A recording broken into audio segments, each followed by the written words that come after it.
Hello, I'm Isaac Hayes III, founder and CEO of Fanbase, and I'm here with a very important message. We are at a turning point in the Black community where we must have equity in the apps we use that scale to billions of dollars. But this time, we own the infrastructure, we own the culture, and we shape the future. And Fanbase is the future. Fanbase combines the free functionality of Instagram, TikTok, and YouTube into an all-in-one platform built for the evolution of social media and monetization. With over 1.4 million users, that's real proof that we are shifting the conversation of tech ownership and equity for creators. So right now, I want you to go to startengine.com/fanbase and invest today. The minimum to invest is $399. That gets you 60 shares of stock in Fanbase at $665 a share. This marks a turning point in Black ownership of social media. If we don't take this opportunity to own social media right now, we will always be customers to our own creations. And that can't go on. So once again, go to startengine.com/fanbase and invest today. We must own the platforms where our voices live, our stories matter, and where our culture drives the world. Thank you.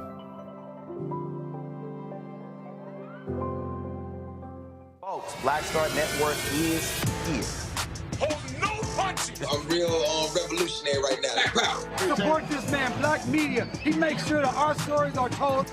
Thank you for being the voice of Black America, Roland. Stay Black. I love y'all. All momentum we have now, we have to keep this going. The video looks phenomenal. See, this difference between Black Star Network and Black-owned media and something like CNN. You can't be Black-owned media and be scared. It's time to be smart. Bring your eyeballs home.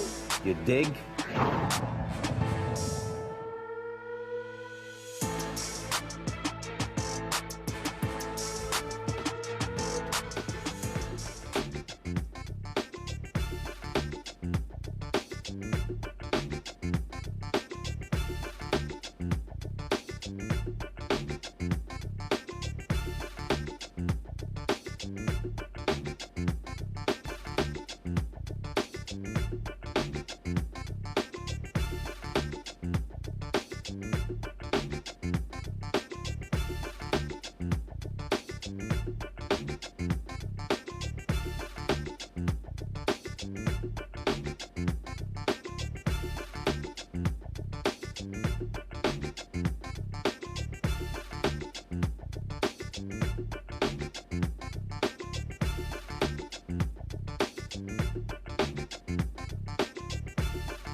Today's Tuesday, October 7, 2025, coming up on Roland Martin Unfiltered, streaming live on the Black Star Network.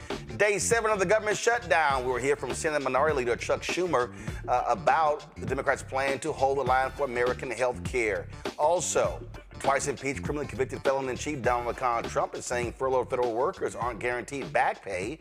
Airports are seeing major delays. We'll be joined by California Congresswoman Sydney Kamlager-Dove about all of the drama. Today, folks, in a heated hearing on Capitol Hill, Attorney General Pam Bondi testified regarding the Department of Justice. We say injustice. We'll show you some of the heated exchanges, especially with Illinois Senator Dick Durbin.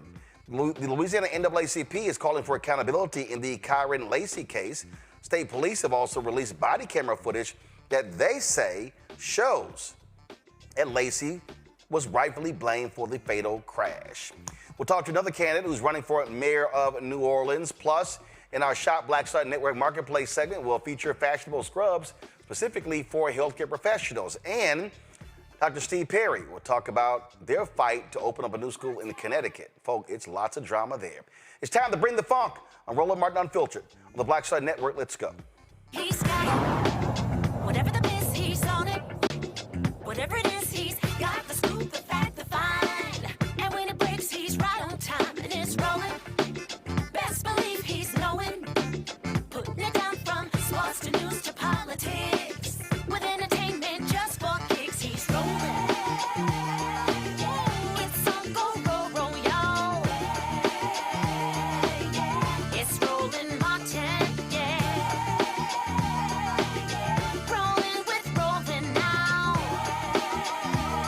He's funky, he's fresh, he's real, the best, you know he's Roland Martin now.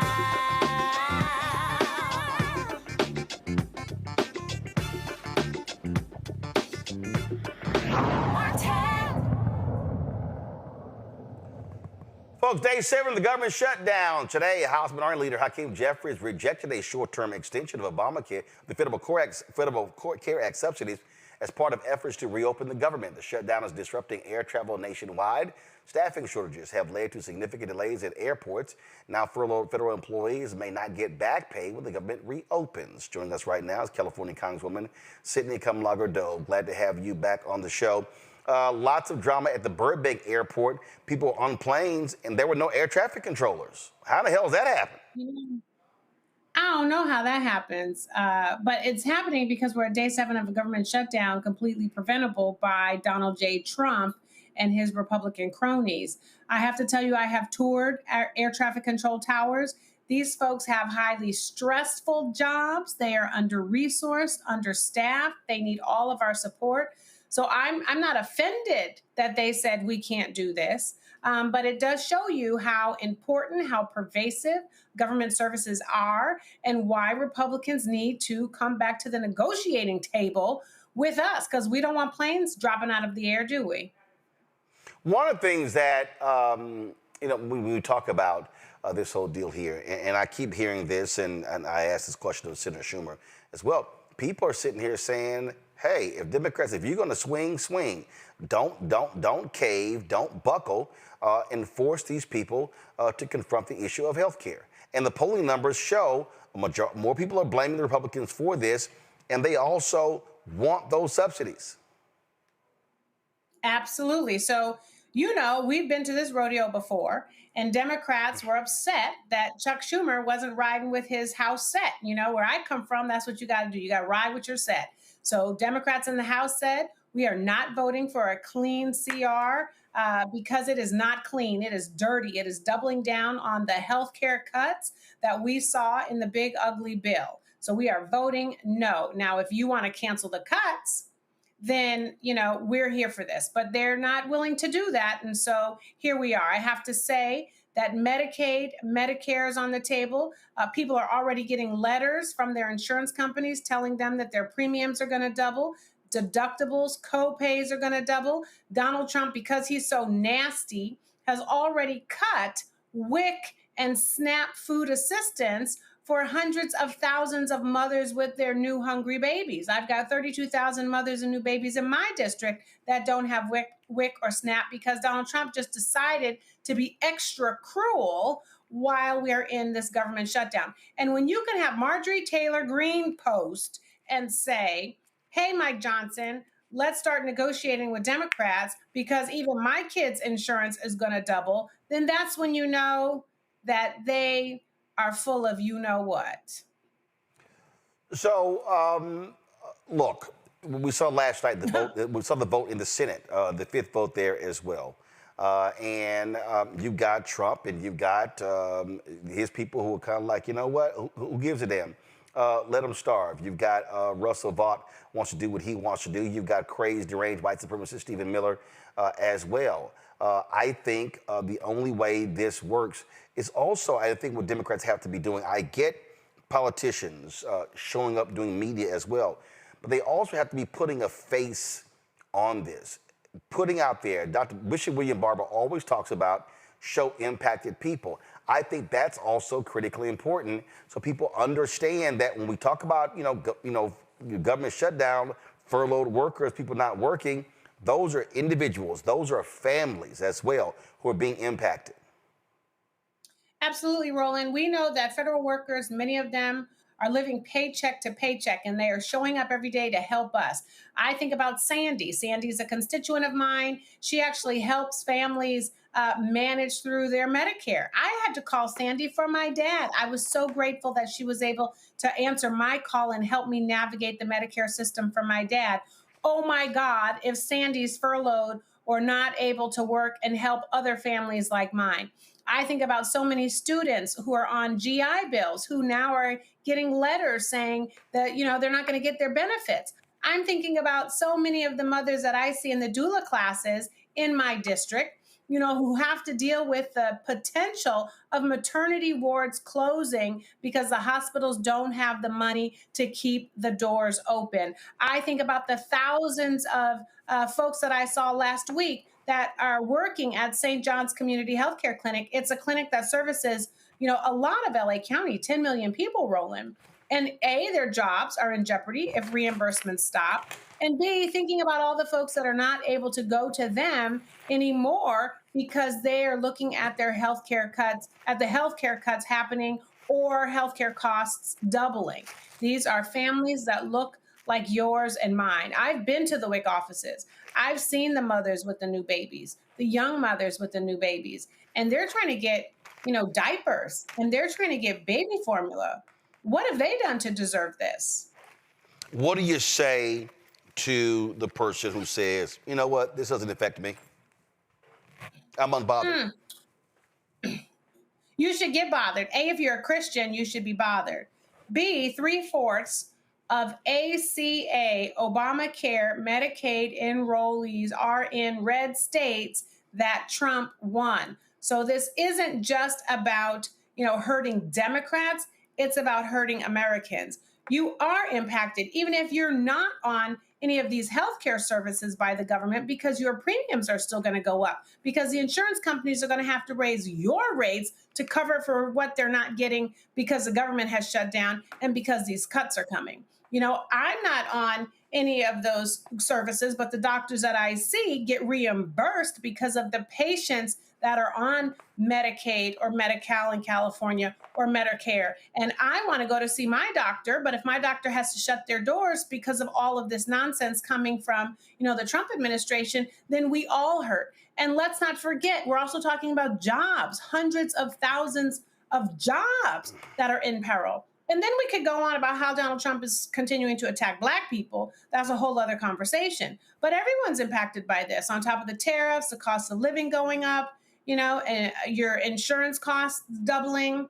So they need to negotiate with us, and they know they need to, but they also don't know how to eat humble pie and come out of this hole they've dug for themselves and figure out when it's time to start fighting for the American people rather than bowing down to Donald Trump.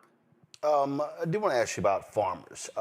We have seen a lot of these red state farmers whining, complaining about how they are losing money and how they're getting screwed because of tariffs.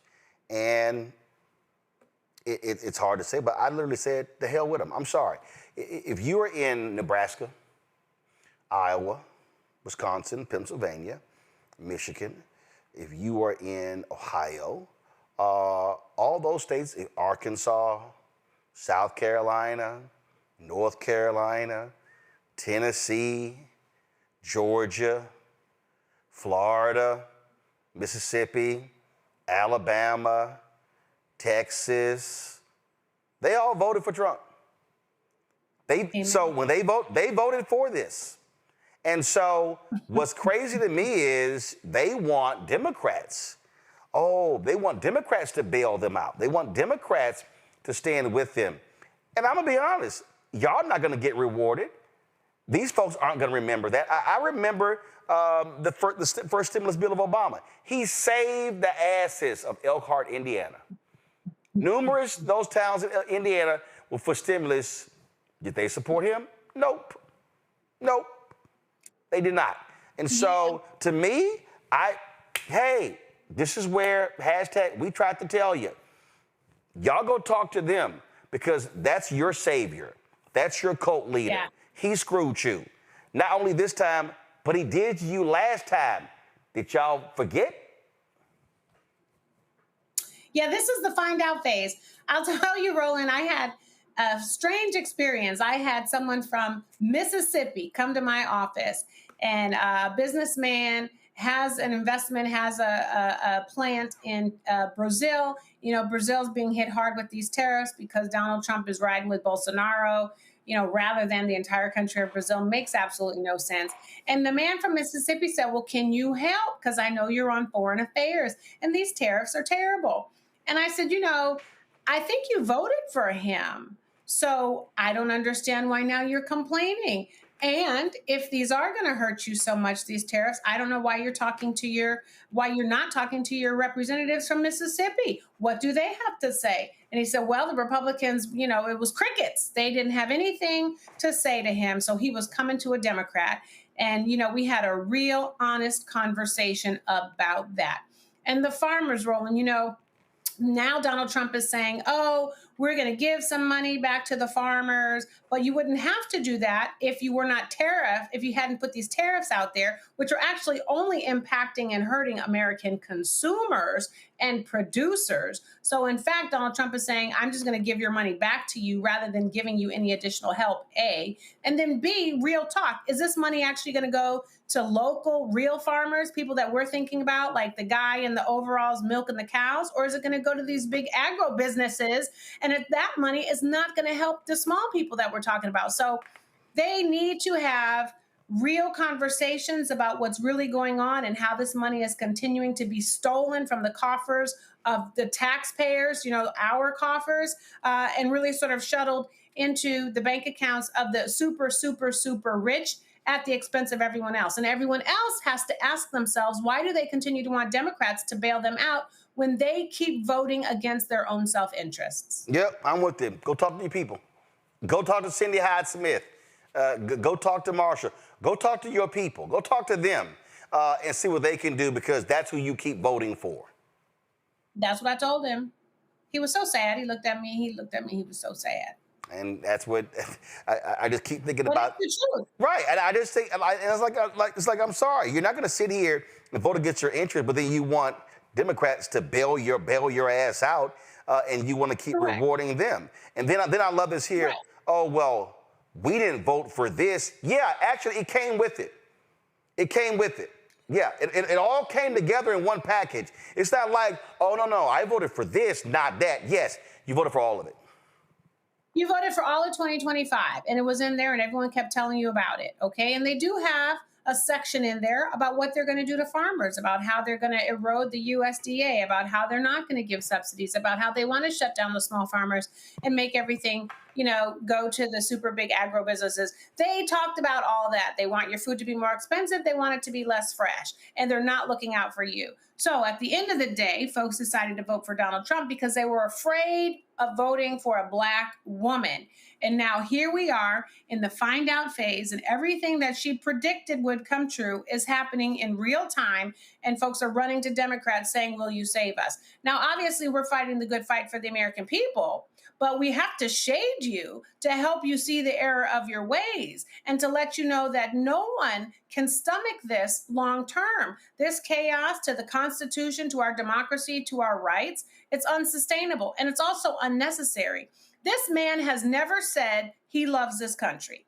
And we have the most incompetent, unqualified, racist, and bigoted cabinet in the history of this country. And I'm even including Reconstruction days. So we have to continue to talk about that. We have to continue to talk about, why is Pete Hegseth saying diversity isn't our strength, and then yelling at folks because of their weight, when we are making ourselves less safe with allies abroad? You know, why are we letting Donald Trump say crazy things about tariffs and this economy, and not actually trying to figure out how to look out for the American people? Why is Donald Trump actually lying and saying that he's going to, not provide back pay, or the government isn't going to give federal workers back pay for being furloughed? That's illegal.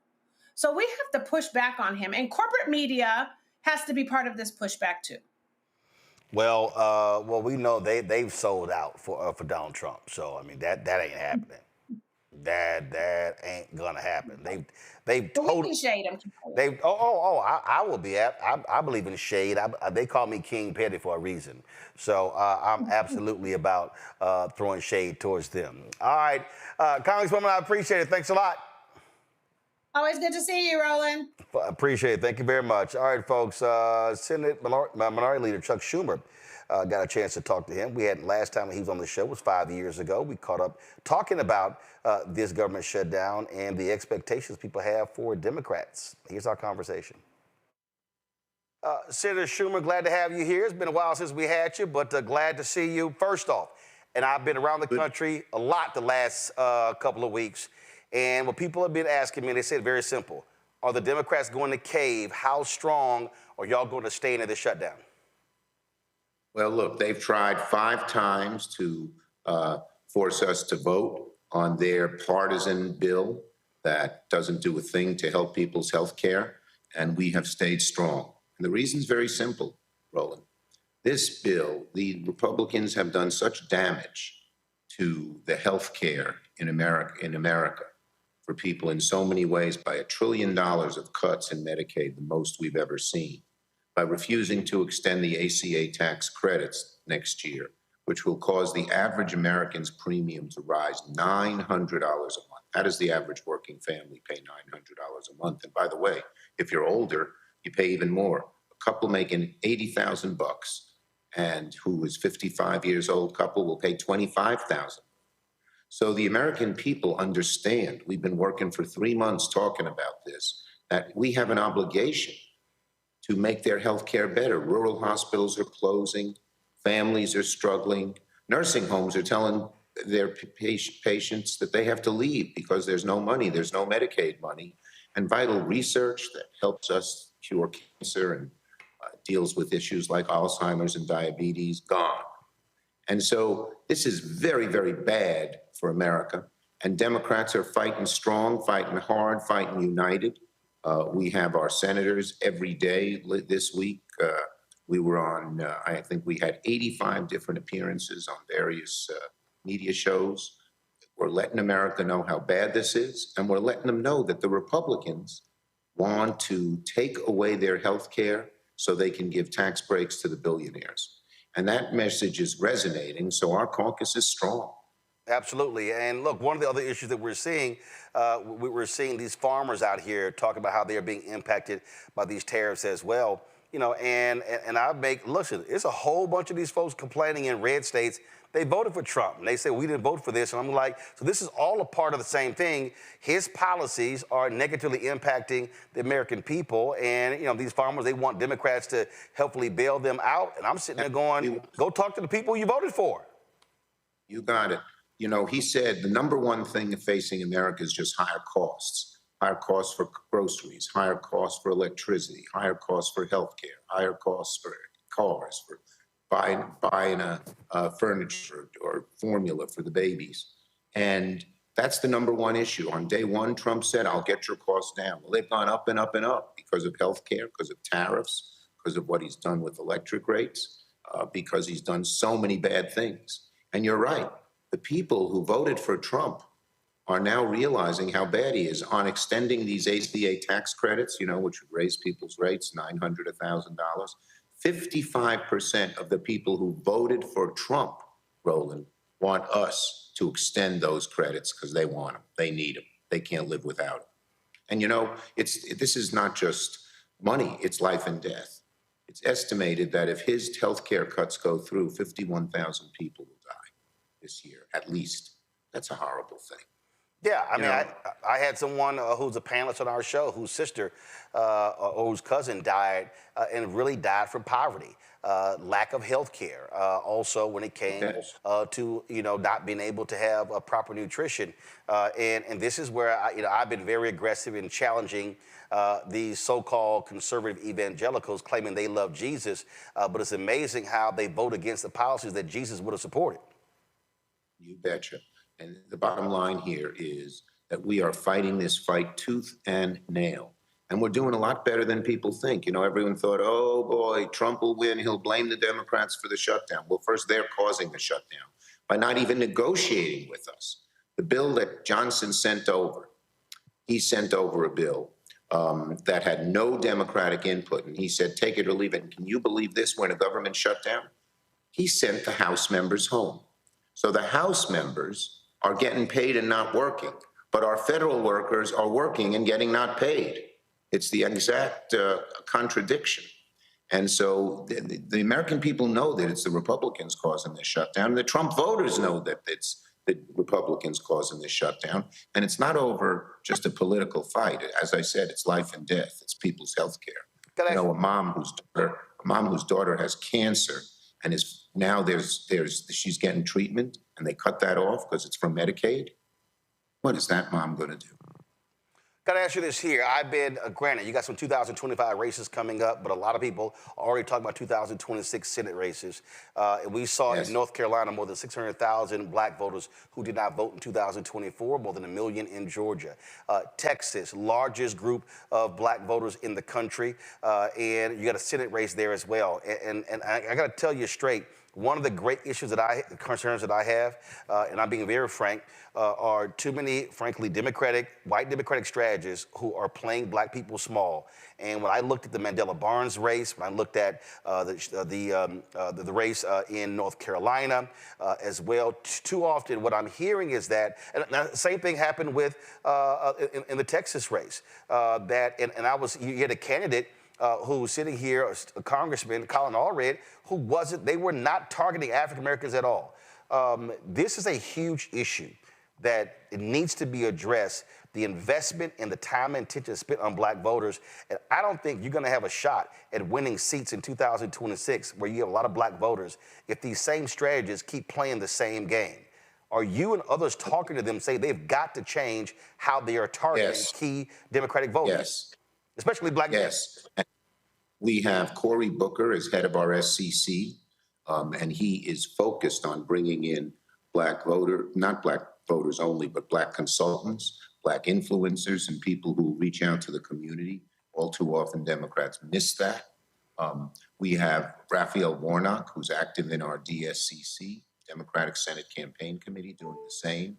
We have a woman who's from the community, Jessica Henry, who's in charge of giving out a lot of these contracts. I'll give you one other interesting thing. It's related to what you say, but not direct. We have a chance to elect the first African-American U.S. Senator in Mississippi in a very long time. This man, Scott Collum, was nominated to be the first African-American judge in Mississippi, federal judge in 100 years, and the incumbent woman in Senate, Hyde Smith, blocked him using the blue slip. He's running, and we're going all out. I have Derek Jackson of the NAACP working. I have Romero of the ACLU working. We're all working there, and if people are listening from Mississippi or friends and relatives in Mississippi, we can win this seat. But we'll only win it, as you say, by reaching out to the community from people who know the community. Well, I'm glad to hear that because that's one of my biggest issues. So whether it was Sherry Beasley or Colin Allred or Val Demings and some of the other races, it was driving me crazy as I was talking directly with their campaigns and was getting very little feedback. And so, again, that's a lot of people are paying attention to. And we've seen the black voter drop, especially with black men, and there has to be a very specific, targeted effort to reach African Americans. It's a lot different than what we've seen in the past decade, to be honest. No question. We're going to do it. All right, Senator Schumer, appreciate it. I know you're busy and look forward to having you back on the show. I look forward to coming back and take care and good health, bro. All right, likewise. Thanks a lot.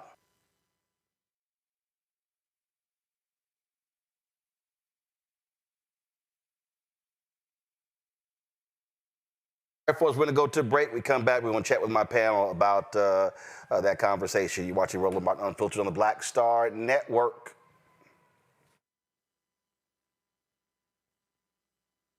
They said the quiet part out loud. Black votes are a threat, so they erased them. After the Supreme Court gutted the Voting Rights Act in 2013, Republican legislatures moved fast. New voter ID laws, polling place shutdowns, purges of black voters from the rolls. Trump's Justice Department didn't stop it, they joined in.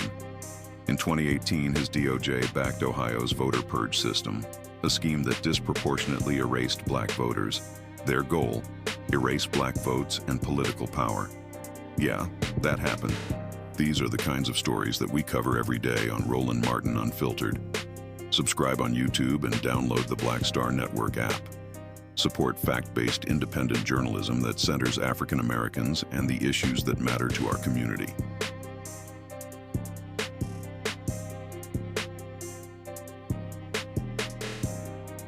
If in this country right now, you have people get up in the morning and the only thing they can think about is how many people they can hurt, and they got the power, that's the time for mourning.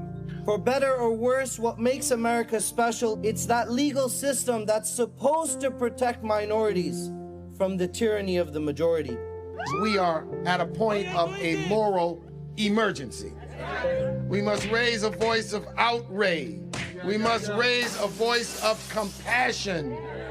And we must raise a voice of unity. We are not in a crisis of party versus party. We are in a crisis of civilization, a human rights crisis, and a crisis of democracy itself. And guess what? You've been chosen to make sure that those that would destroy, those that would hate, don't have the final say, and they don't ultimately win. Hello, I'm Bishop T.D. Jakes, and you're watching Roland Martin Unfiltered.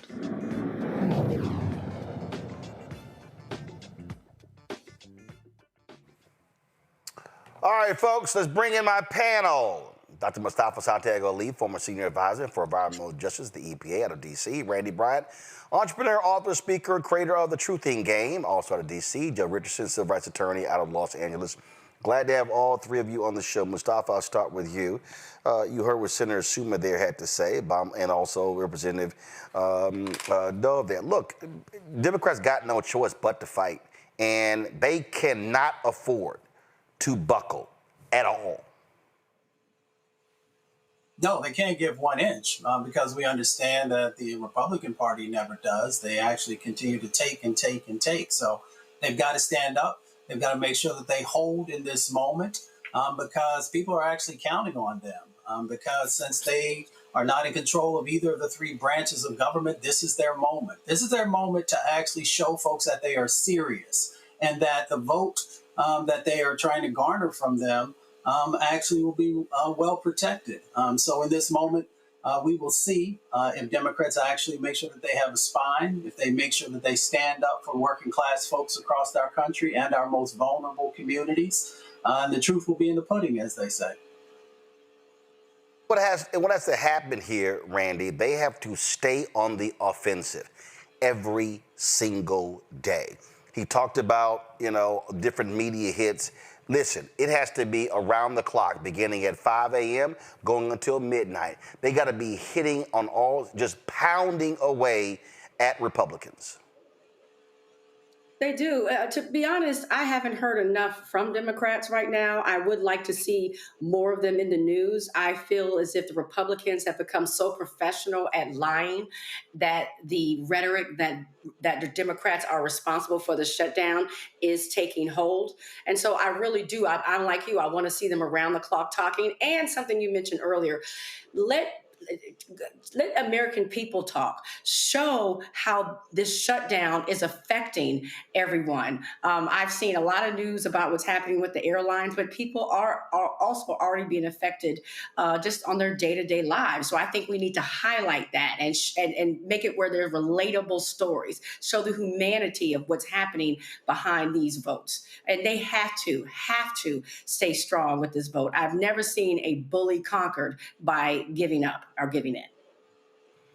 And Joe, listen, the air traffic controls is an issue, and you got to highlight stuff like that because the stuff that impacts regular, ordinary people, that to me has to happen.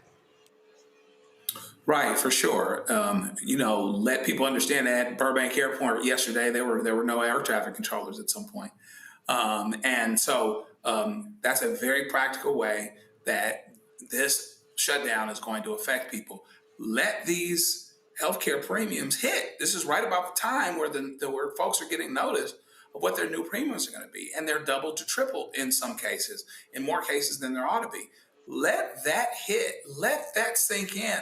Let that be the narrative so that people understand the practical effect right now of what it is that's going on. And then it become much more clear, all the more clear and understandable what the Democrats here are fighting for. Because I'm going to tell you this, if they fold and the premiums go up 2 to 3 times, the Republicans are going to find a way to blame the Democrats for it. Now, this whole thing got passed with no Democratic support, the big, beautiful bill and whatnot. And that's what actually did it. But it doesn't matter what's truth and what's not true anymore. Republicans will seize a narrative in a second, make up information, but you can't make up the fact that somebody doesn't have something that they're used to being able to have, whether it's the ability to pay for their health care, the ability to go to work, earn a check every 2 weeks. This first partial check ought to be hitting this week, where people are going to be missing money. And they need to continue to hammer on that narrative and say, this is why that is happening. And this whole, you better bring us back or we're going to get rid of jobs. You've been getting rid of jobs since January 20th. Let folks know that this is what they do and this is what they'll continue to do. And this is why we're fighting. Mustafa, the point I raised with Senator Schumer regarding these 2026 races, I'm dead serious. These white Democratic strategists have been screwing up when it comes to reaching the black folks, black vote. The advice they've been giving these black candidates has been absolutely awful. And Schumer and others had better get the message, because they're going to continue to get their asses kicked if they are abysmal when it comes to reaching out to black voters. And that means spending money on advertising, spending time, resources. The game plan they've been running before is just idiotic. It don't work anymore. It most definitely doesn't work. There's a quote that I was raised on that says, "Don't tell me you love me, but show me you love me." Because every time folks get in front of cameras, they say one thing, but when it comes to making those smart decisions about not just engaging with black voters, but making sure the infrastructure is there. And part of that infrastructure is actually the business side of the equation, and making sure that you're hiring black consultants, that you're hiring those folks who can actually help to move the needle. So I'm past the rhetoric. I don't want to hear that. I want to make sure that those dollars are coming back to our communities for the folks who have the expertise, who know how to reach us, who know the issues inside and out. And if you're not serious about that, then you're not serious about our vote. And that's exactly where many people who I'm talking to actually feel. So if you want our vote, then show us that you love us by your actions. Randy.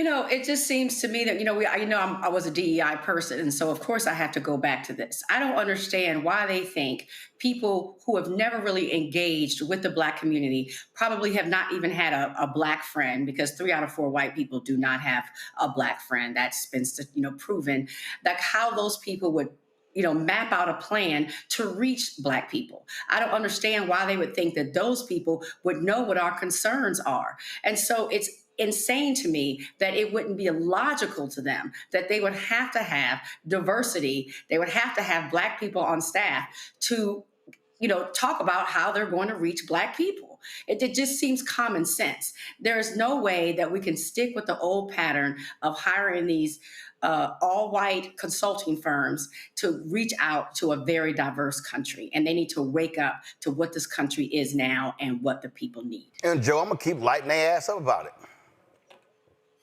Yeah, and this time around, the Republic is at stake, right?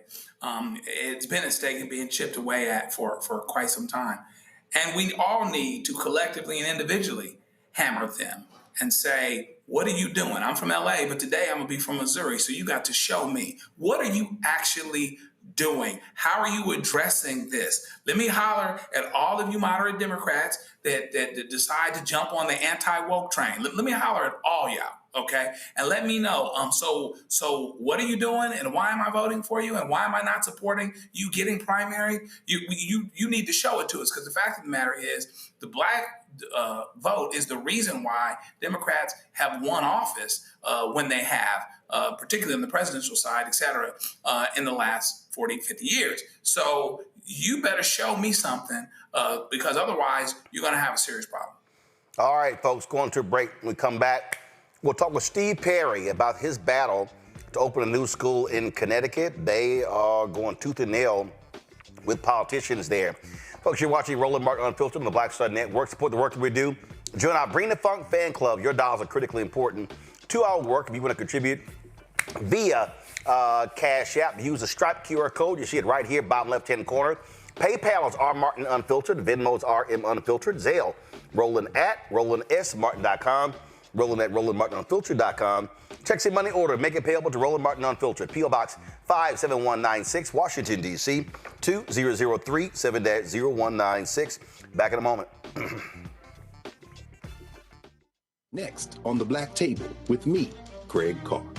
A reminder that there is always more to a story than meets the eye. From book bannings, growing censorship in our classrooms, and the loss of basic human rights, the actual motivations behind those actions and others paint an even more troubling picture than most of us realize. What we need to do is bring this issue front and center to the table, because the alternative is that we'll just go down slow, which is no way to go down. Master historian and educator Dr. Gerald Horne joins us again, and we take a deep dive into the truths behind the headlines of the day and how we might be able to turn the tide.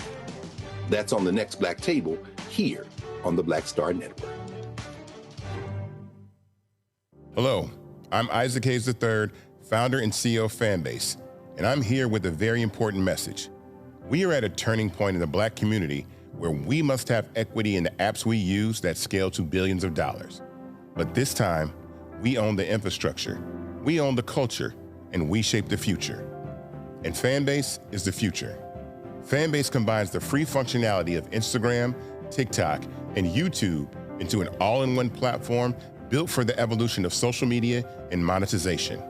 With over 1.4 million users, that's real proof that we are shifting the conversation of tech ownership and equity for creators. So right now, I want you to go to startengine.com/fanbase and invest today. The minimum to invest is $399. That gets you 60 shares of stock in Fanbase at $665 a share. This marks a turning point in Black ownership of social media. If we don't take this opportunity to own social media right now, we will always be customers to our own creations. And that can't go on. So once again, go to startengine.com/fanbase and invest today. We must own the platforms where our voices live, our stories matter, and where our culture drives the world. Thank you.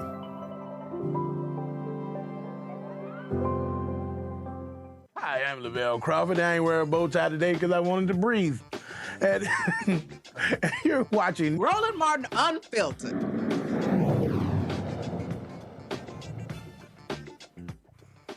Folks, we talk about education in this country. We know it absolutely matters. And what we have seen have been highly successful charter schools that, frankly, should get an opportunity, in my estimation, to do more. But what happens when you have politicians who are hell-bent on stopping that from happening?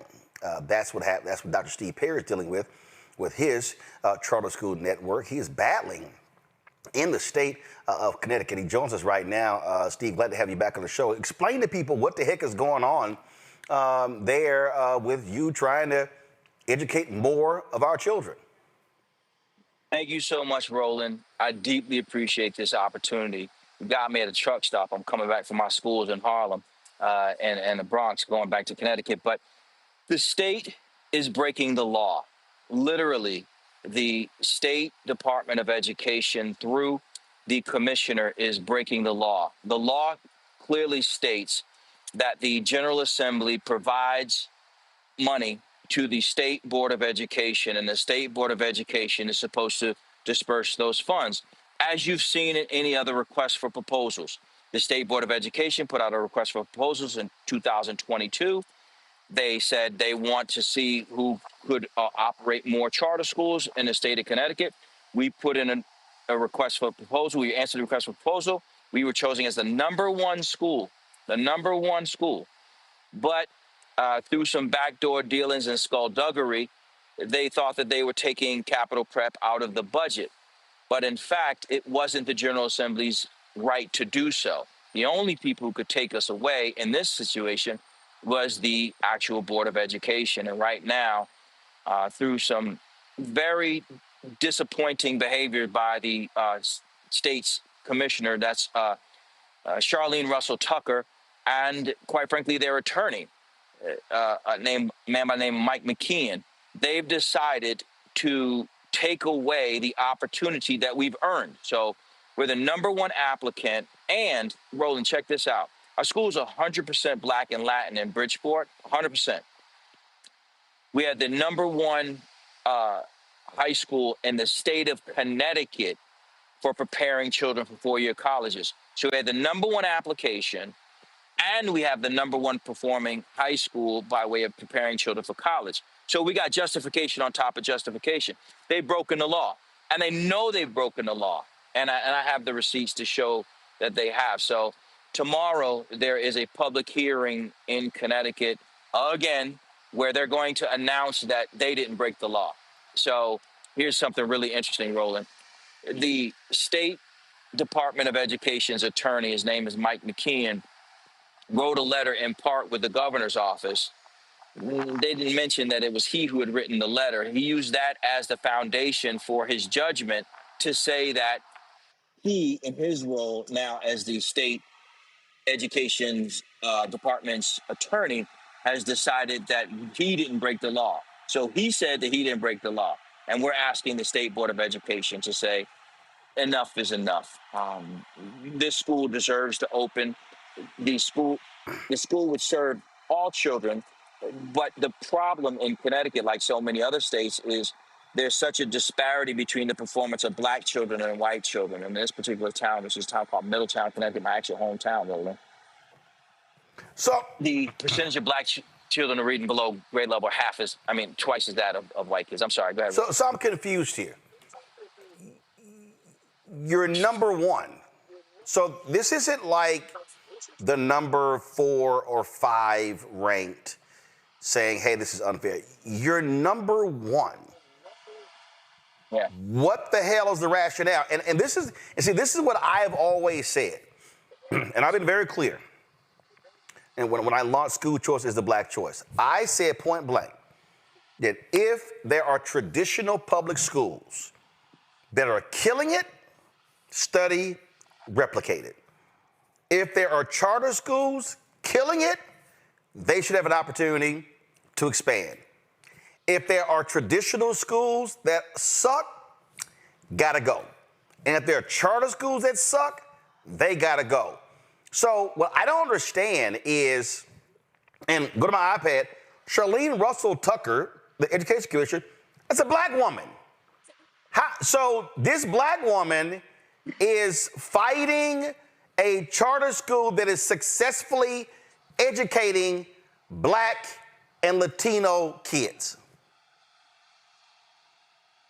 Because here's where it gets really goofy, Roland. So the state senator from one of the towns that this school would draw from is a woman by the name of Jan Hockedal. That's important to understand. Jan Hockedel is a state senator and the president of the state's teachers union. I want to repeat that again. You just can't make this stuff up. Jan Hockedel is the president of the state's teachers union, and she's also a state senator, and she went into the budget with the Senate Pro Tem, Marty Looney, and they decided that they were going to pull capital prep out of the budget. But here's the problem, Roland.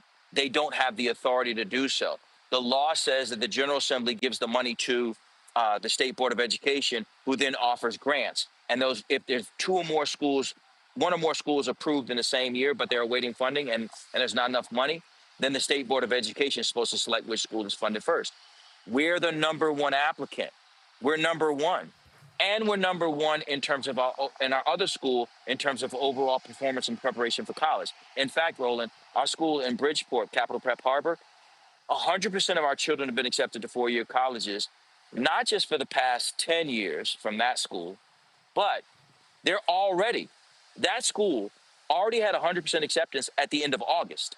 So you have a school founded by Black and Latin people that's serving Black and Latin people, that's outperforming the wealthiest, whitest schools in the state and some of the wealthiest, whitest schools in the United States of America.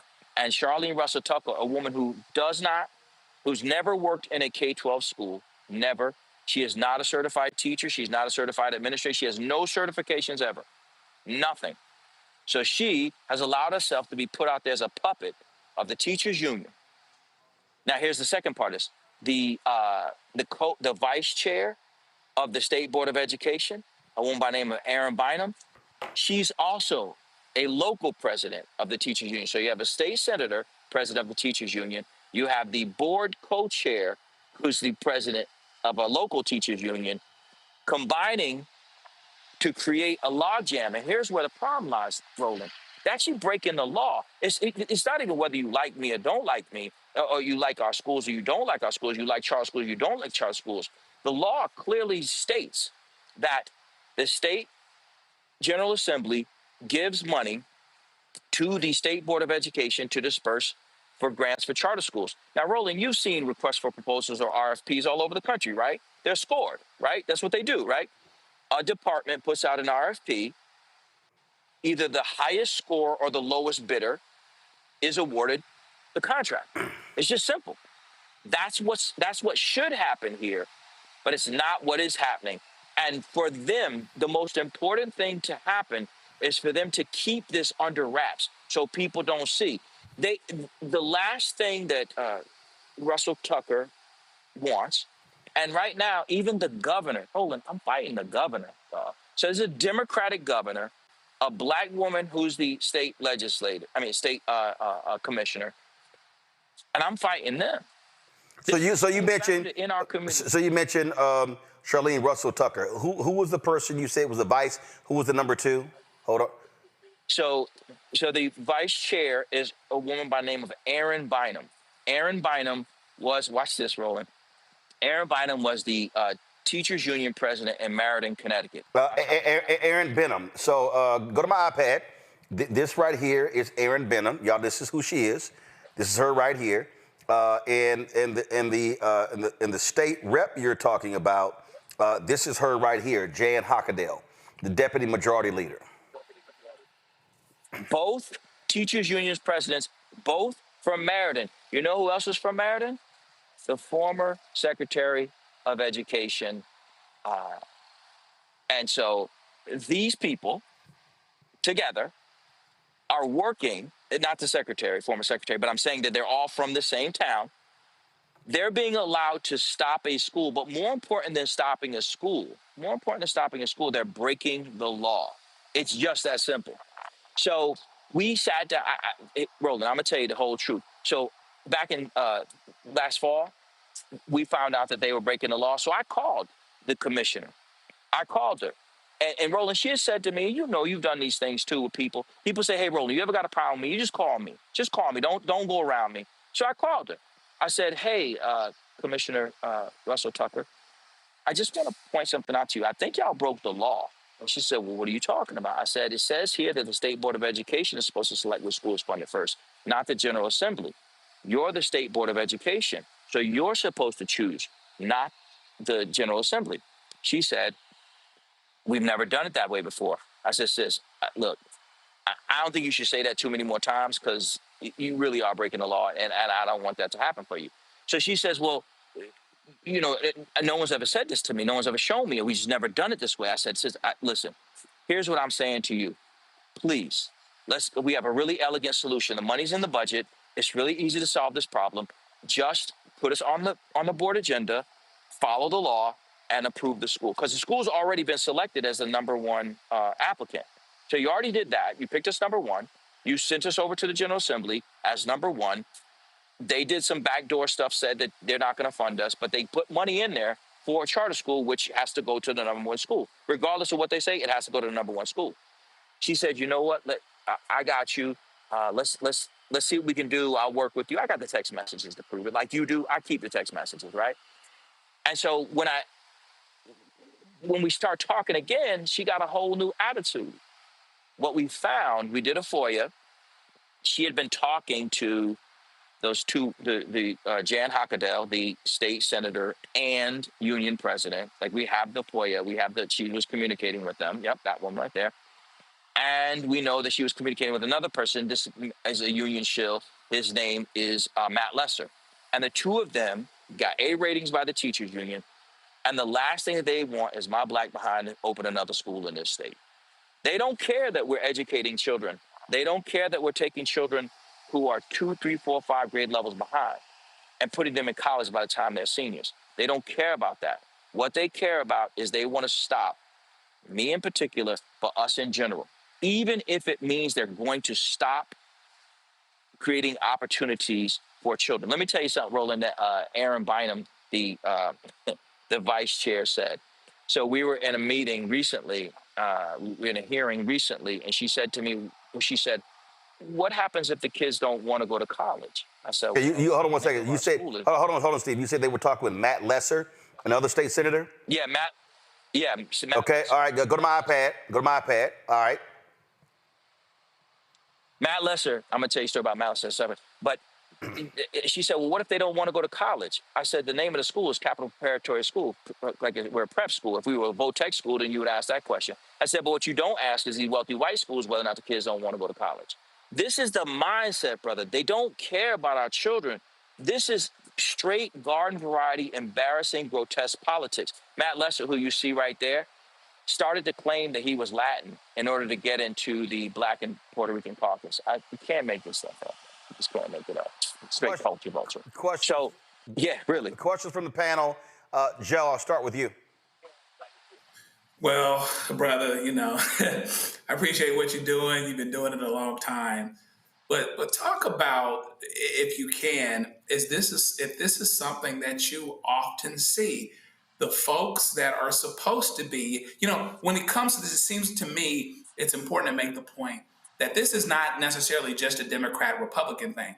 Anyone who's establishment and is entitled can, try to muscle out someone who's earned a place, who's earned a right. We know what you've done from a career standpoint. We know what you've done in other places. And then you come in #1, and the quote liberals, the quote, pro-teacher union folks are trying to rub you out. Is this something that you see often? And what does this say about just the challenges that you face in terms of delivering this incredible service of high expectation and high achievement to Black and brown children? The single most consistent obstacle to us, to our operation, is the Democratic Party, most specifically liberals. And it doesn't matter what color. It just doesn't. Wow. It just doesn't. And now, let's be clear. I'm not saying that the Republicans are on our side. I'm just telling you that in a state where the governor is a Democrat, where the state senators from this district are Democrats, and where we have proven ourselves. I didn't say this, Roland, earlier. Capital Prep in Bridgeport serves 100% Black and Latin children, but I didn't tell you this, almost 70% poor. We're one of the poorest, Blackest schools in the state, and we are preparing children for college at a rate higher than every other high school in the entire state. That's not my opinion. That's based upon the state's own assessment. That's them. I didn't say that. That's them. I couldn't say it if it wasn't so. It's called Next Gen data. And so they put together all the parts. That means our kids are taking college classes while still in high school. We have an 8th grader taking college classes who's 13 years old. So one of the hardest parts about this, Roland, is when I talk to the children and I say to them, just like so many black fathers do, you got to be twice as good. And then they say back to me, but Dr. Perry, we're number one.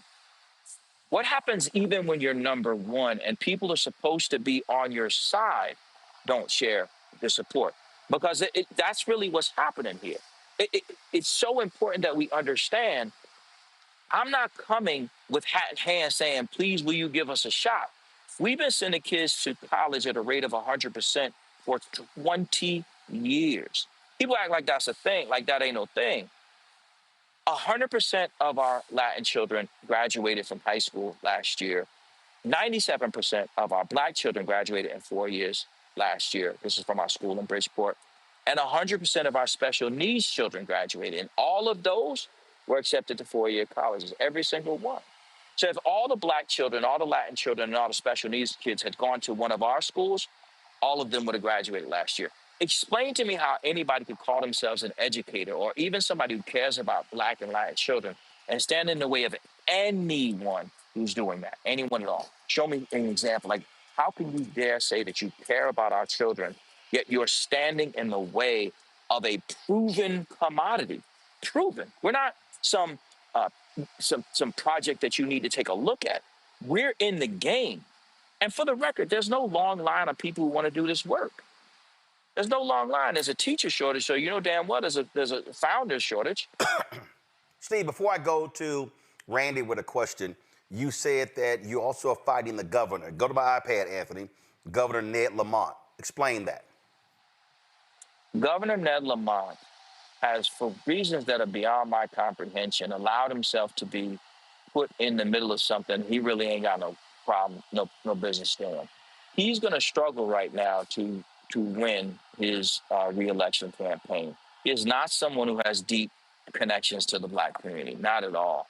And we're right now organizing black people from the biggest cities in the state, black pastors, black imams, parents, and community leaders. He doesn't need this smoke.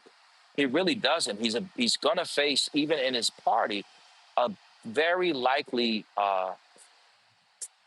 primary. Got it. And he is not, he's a very, very wealthy man, and he was able to self-fund his campaign. But in this state that claims to be blue, I look around here and see a whole bunch of Trump signs. I mean, they're everywhere.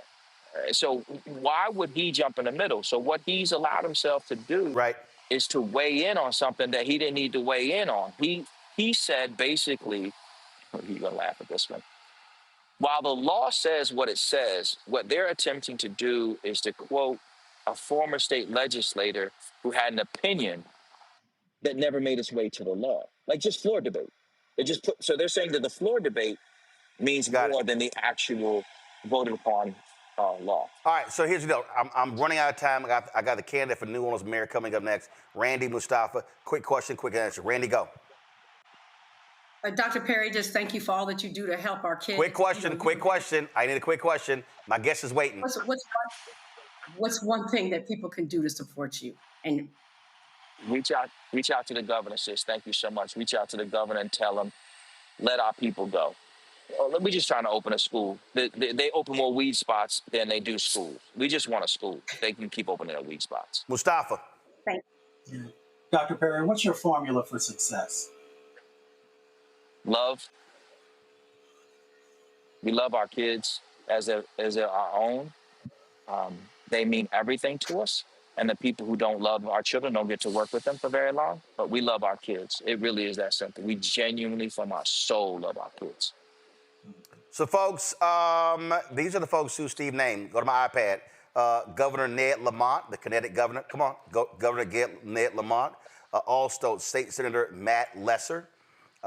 You have here this board Vice Chair Aaron Benham. You also have the secretary of the board, but also Commissioner there, Shirley Russell Tucker, and then, of course, you have State Senator Jan Hockadell.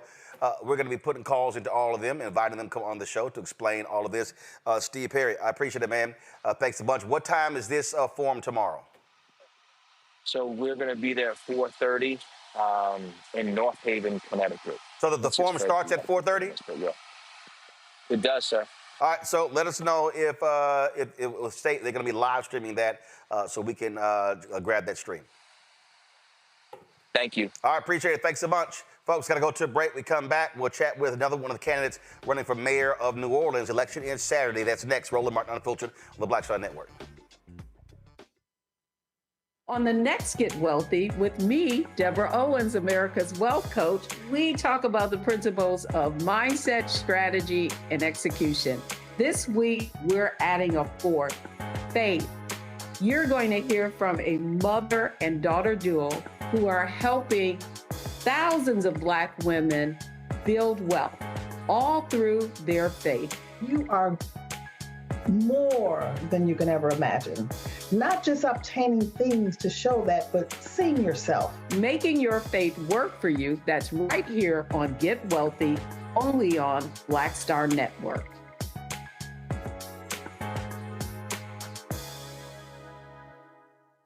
It's your boy Earthquake, giving Roland Martin something to do, because he don't know what to do. He from Texas. Ain't his fault.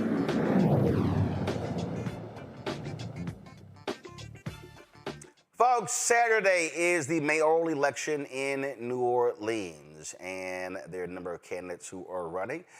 It has been an extremely active early voting period, as you've seen a lot of folks turning out in early voting. But again, now it all comes down to who can turn the voters out on Saturday.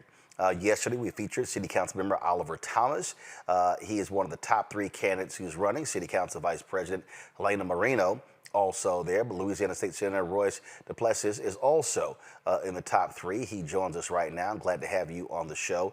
First and foremost, what is your main priority if you are elected mayor of New Orleans? Thank you for having me, Roland. My main priority is to keep New Orleanians in New Orleans. We've lost over 20,000 people over the past 4 years in New Orleans, Roland. That's one of the top and greatest loss of population that any other city has seen in the country in that amount of time. So we have to keep people here because people are packing up their bags and people are leaving the city. So, if we continue down this trend, we won't have the city that we know and that we love. So it's about prioritizing the people who are here. And while we can still have all of the festivals and the events to keep people coming from around the world, the people who live here and who pay taxes here, who are from here, don't need to feel secondary to visitors and tourists. Okay, but so you want to keep them there? How? How do you do that? Housing affordability. So my plan over the course of 10 years, Roland, is to develop and preserve 40,000 affordable units. The reason I say 40,000 is the experts tell us that we actually need 47,000. So they say, Roy, stop saying 40,000. It's too ambitious. It's too bold. I said, no, we have to do it because as you and I are having this conversation, 30,000 are being squeezed out of the city. The cost of living is too high. So I want to develop and preserve 40,000 units over the course of 10 years. We put a plan in place. I'm going to hire the position to create the office of the chief housing officer that will facilitate what we just passed, which is a housing trust fund to go towards affordable housing. We're going to have roughly $20 million annually to leverage to put towards affordable housing investments. So that's critical, Roland. We have to deal with the issue also of homeowners insurance. I want to create a local fortified roof program to supplement the state program, because what we're going to do in Orleans Parish is if we get more people with fortified roofs that can withstand hurricane force winds, that can also help bring down homeowners insurance for people across this city. So housing is number one priority. Obviously, but in order to have housing, you got to have a job. And so how are you looking to grow the economic base of New Orleans when, frankly, you're so dependent upon two things, petrochemical as well as tourism? Yeah, so we're not as dependent on petrochemical as we once were. In fact, New Orleans lost significantly back in the 80s during the oil bust. But as you're right, it's been primarily tourism. I'm a believer that we have to play up our strengths, Roland. And two strengths that we have. Number one is the fact that we are a port city. We were built alongside the river. We are a maritime city. So the Port of New Orleans also presents a tremendous opportunity. Currently, there is an investment underway that will create, it's a $2 billion investment for the expansion of the container terminal project. That will be jobs for distribution, warehousing, logistics, jobs on average that pay $80,000. We look at Jefferson Parish, we look at St. Tammany Parish, both just got Amazon distribution hubs. Those Amazon distribution hubs and other businesses like that can go in places like New Orleans East that desperately needs and deserves economic investment. That's a strength that we already have. We don't have to go out and attract new industries because it's already here. We just have to lean in and grow it. Also, healthcare. I talked a lot about the redevelopment of Charity Hospital. You know, Roland, since Hurricane Katrina, Charity Hospital has not been touched. But we have what's called the Bio District that can redevelop and reimagine downtown, a lot more investment there in healthcare jobs, biotech jobs, bioengineering jobs. That's a prime opportunity. And those are the strengths that we have to play up. And then we can lean into other industries like aerospace. We see Alabama and Mississippi benefiting from investments in aerospace, but port expansion as well as healthcare are two industries that I think we can really grow in. I asked Councilman Thomas the same question. I'll ask you. How do you deal with the reality of corruption? You're dealing with a mayor right now who's been indicted. You've had previous mayors that have been indicted, gone to prison. You've had council members. Councilman Thomas was involved in the bribery situation.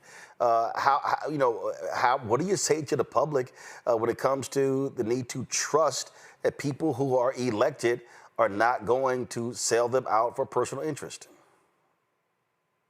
You know, building and regaining trust is at the forefront of what we all have to do as elected leaders. When we go out to the community, when we go out to a church, when we go out there and ask people to vote for us, we are asking for their trust. And as you have pointed out, unfortunately, there have been one too many instances of where that trust has been broken. What I will do as mayor is ensure that I'm transparent. I will ensure that I never overpromise. And if there's something that I can't do, I will be honest. And I can accept the criticism, but it's important that we protect that trust, because you know how it's impacted voter turnout. A lot of our people don't vote because they don't trust the leadership. So I recognize that, and I'm sensitive to that. And a large part of why I'm running and why I chose public service is because I want to restore a sense of nobility to public service. I want to restore some faith in the leadership that people send to work on their behalf. Question from my panel. Mustafa, you first. Yeah, well, thank you for joining the show. I lived in New Orleans before. I've worked in New Orleans. There's about a 25-year life expectancy difference between zip codes. I'm curious how you will help to make sure that that no longer is the reality. Well, you've been doing great work over the years, Mustafa. Look, when I was at Howard University School of Law, I founded the Howard Energy and Environmental Law Society in large part because of the work that I saw that was being done at the Environmental Protection Agency, is seeing how different neighborhoods were being impacted by environmental racism and environmental injustices that have historically impacted our communities. And we saw that happen and that being unveiled in the rawest way during Hurricane Katrina. I believe that if we go to the communities and we're closest to the problems where the problems exist in our communities, and we focus on addressing those needs, that's how we can best solve the problem. And the equity gaps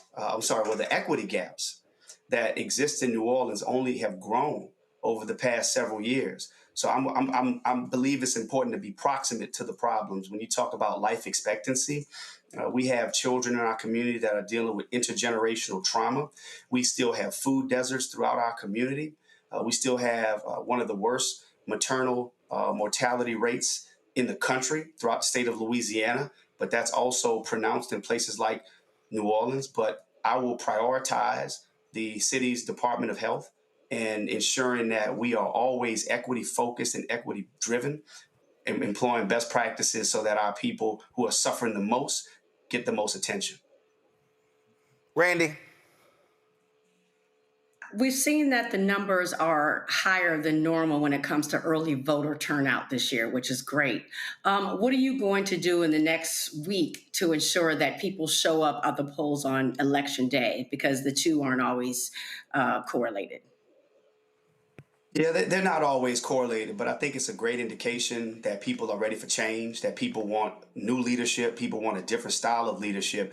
So my plan is to be as visible as I can, encouraging everyone to vote. What I always say is, obviously, I want people to vote for me, but I want people to just to vote, understanding that this is their voice, this is their right, that don't give it away, right? Keep the enthusiasm. Before I came on the show, I was out in the hot sun waving signs in the middle of traffic. You know, I want people to understand that the change starts with them showing up at the ballot box. We also have a charter amendment that's on the ballot. In addition to the mayoral election and the city council election, we have what's called the Second Chance Amendment that will protect individuals who've returned home from prison, who've served their time, to ensure that they're not discriminated against for housing, employment, and education. So we want people to be aware and educated about all these things that are on the ballot. And the fact that we have more than double of the turnout for early voting than we had 8 years ago is a clear sign that people are excited and they're ready for change. And we're going to work from sunup to sundown, even after sundown, to remind people of the need to continue to show up and vote. Joe. Thank you. So mayors are on the front lines as it pertains to relationship with the federal government. Ideally, there would be a positive relationship. There's a lot of opportunity for collaboration, et cetera, moving towards common goals. But you know what we're dealing with in Washington and what mayors are seeing. Tell me how you would deal with Washington, D.C. Stepping in areas that they shouldn't, trying to provoke and pull things down on cities that are inconsistent with the city's growth, with the city's health, et cetera. Take us through that and what you'd see there.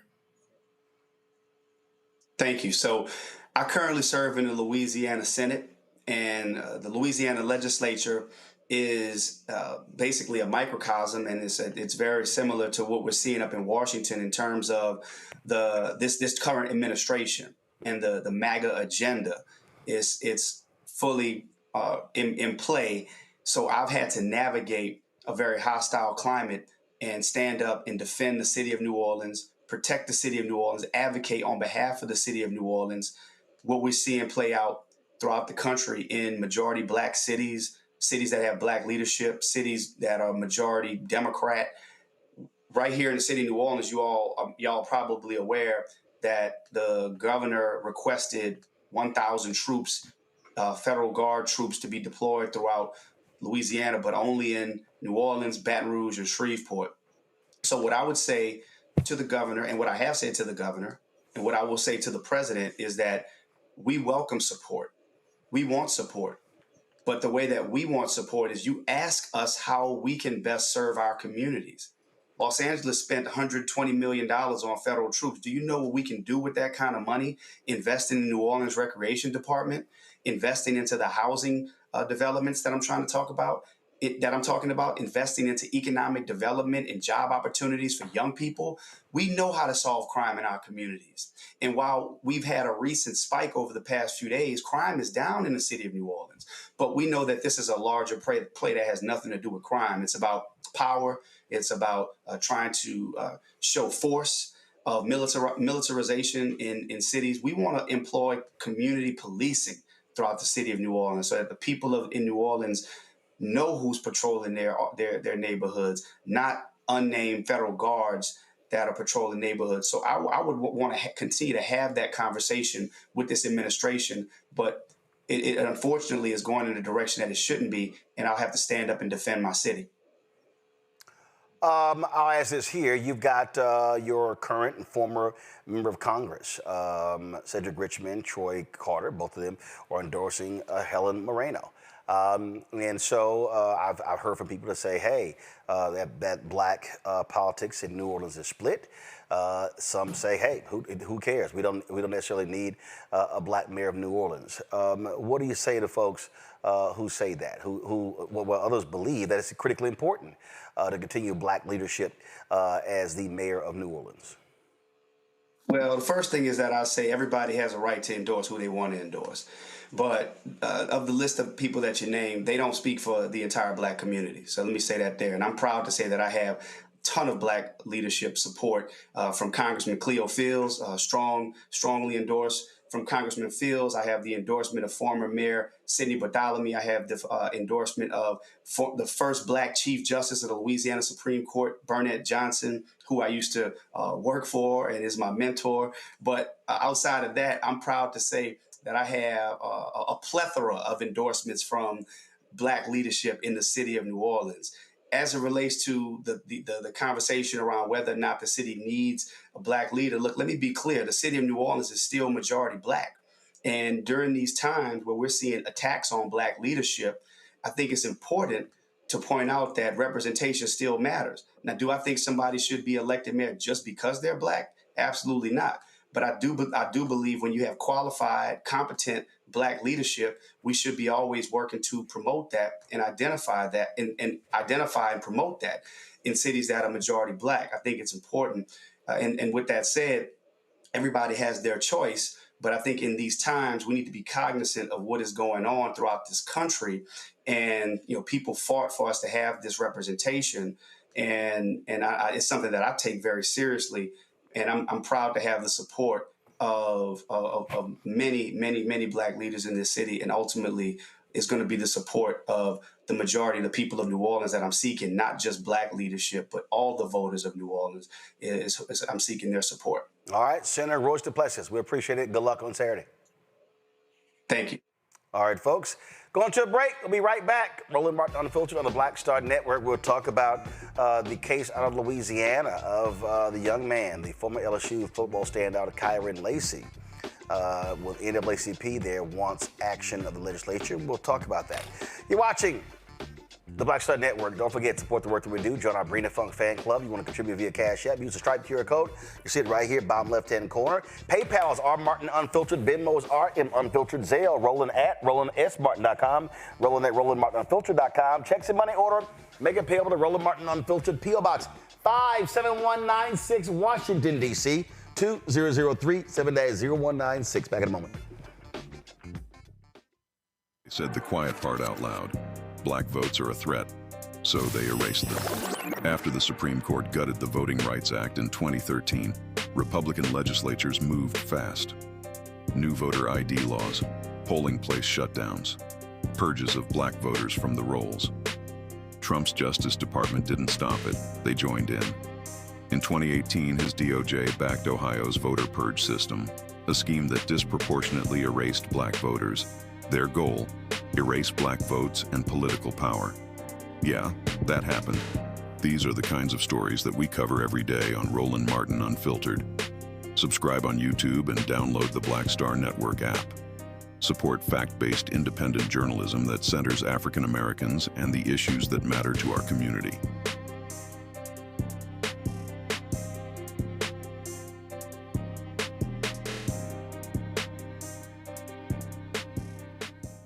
If in this country right now, you have people get up in the morning and the only thing they can think about is how many people they can hurt, and they got the power, that's the time for mourning.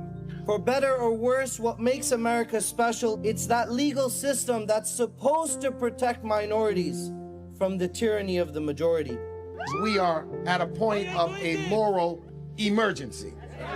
We must raise a voice of outrage. We must raise a voice of compassion. And we must raise a voice of unity. We are not in a crisis of party versus party. We are in a crisis of civilization, a human rights crisis, and a crisis of democracy itself. And guess what? You've been chosen to make sure that those that would destroy, those that would hate, don't have the final say, and they don't ultimately win. Hey, What's up, everybody? It's Godfrey, the funniest dude on the planet. And you're watching Roland Martin Unfiltered.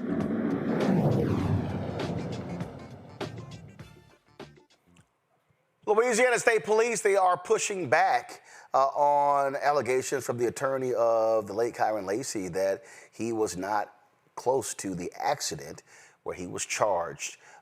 This is first of all, they put this video out because on Friday, his attorney said that Kyren Lacy had nothing to do with this. Folks have been calling for a local federal investigation as well. In the footage, troopers claim all evidence points to Lacy's reckless driving in a green Dodge Charger as the trigger for the chain reaction that killed 78-year-old Herman Hall. Investigators also noted Lacy called a personal injury attorney less than 10 minutes after the crash. Here's a body cam video released by the state police from the crash scene.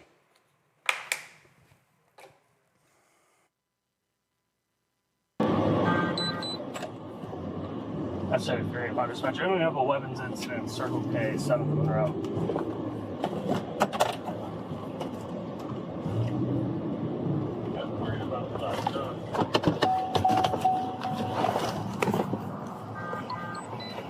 What do you have in your hand? Show me your hands. Region 2, be advised, we got total road blockage on LA 20.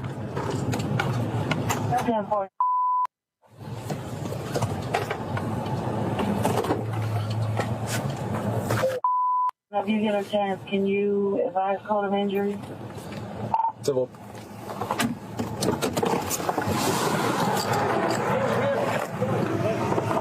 The natural instinct to turn and then she had no hit head on. How you doing? Did you see a green Charger flying that way? A green Charger that going that way?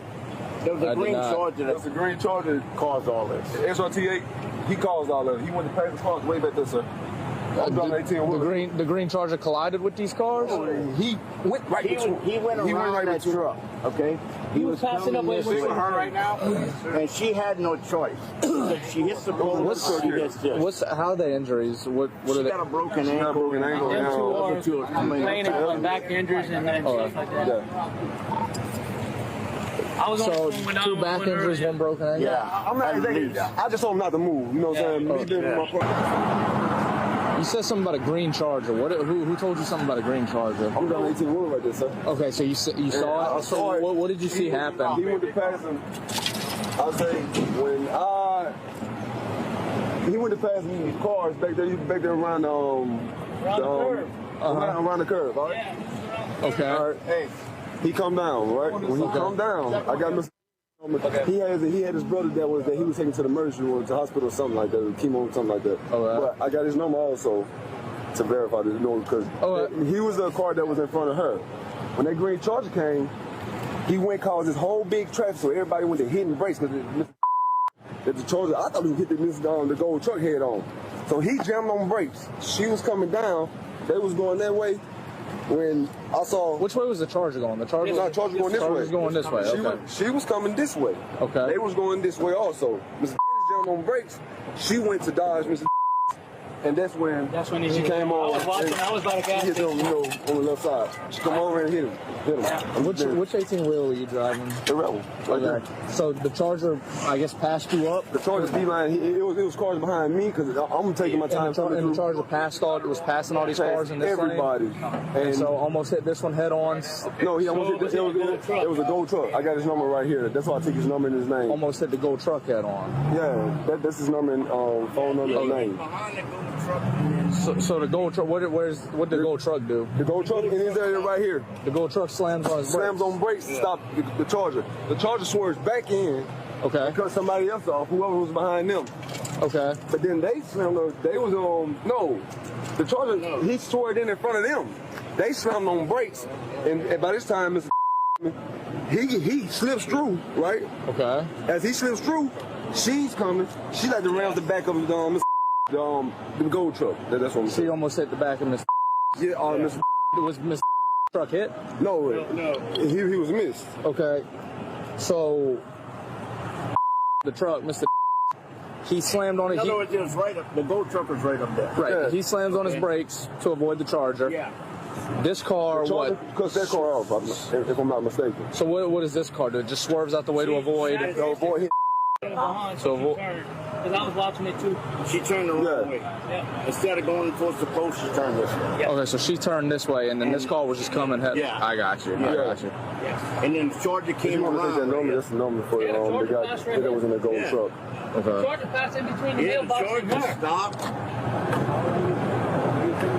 I took that because he was leaving, but you know. Okay. And see what happened, the Charger had stopped. Is a green Charger? Yeah. It's But a green then Charger. when he seen what happened, he almost hit me because he came right here and kept going. He was the only one that that jumped out of traffic. Everybody else turned around went the other way. He jumped out of traffic, eased through here, and went on down the road. Okay. Okay. Look, I know it's hurting right now, but do you think you could just tell me briefly what happened, or do you remember? I just know the truck was stopping on brakes. The other car was trying to pass the other car. I was trying to dodge by not hitting them by coming around. Okay.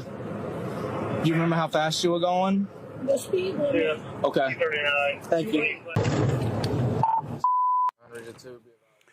Lacy's family attorney released separate surveillance footage arguing it proves Lacy wasn't responsible for the wreck and was nearly 80 feet from the crash at the moment of impact. The Louisiana NAACP released a statement that reads, in part, the Louisiana State Conference of the NAACP is calling for the immediate resignation of Colonel Robert Hodges following his public attempt to justify the actions surrounding the death of Kyren Lacy.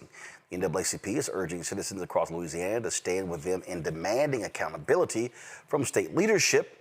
Members of the public are encouraged to contact Governor Jeff Landry and Attorney General Liz Morrell to voice their concerns and support this call for change. Michael McClanahan is the president of the NAACP, Baton Rouge. He joins us right now. Michael, glad to have you here. So now we have conflicting video. We have the attorney releasing the video on Friday. Now we have the state police releasing this video today. Your assessment?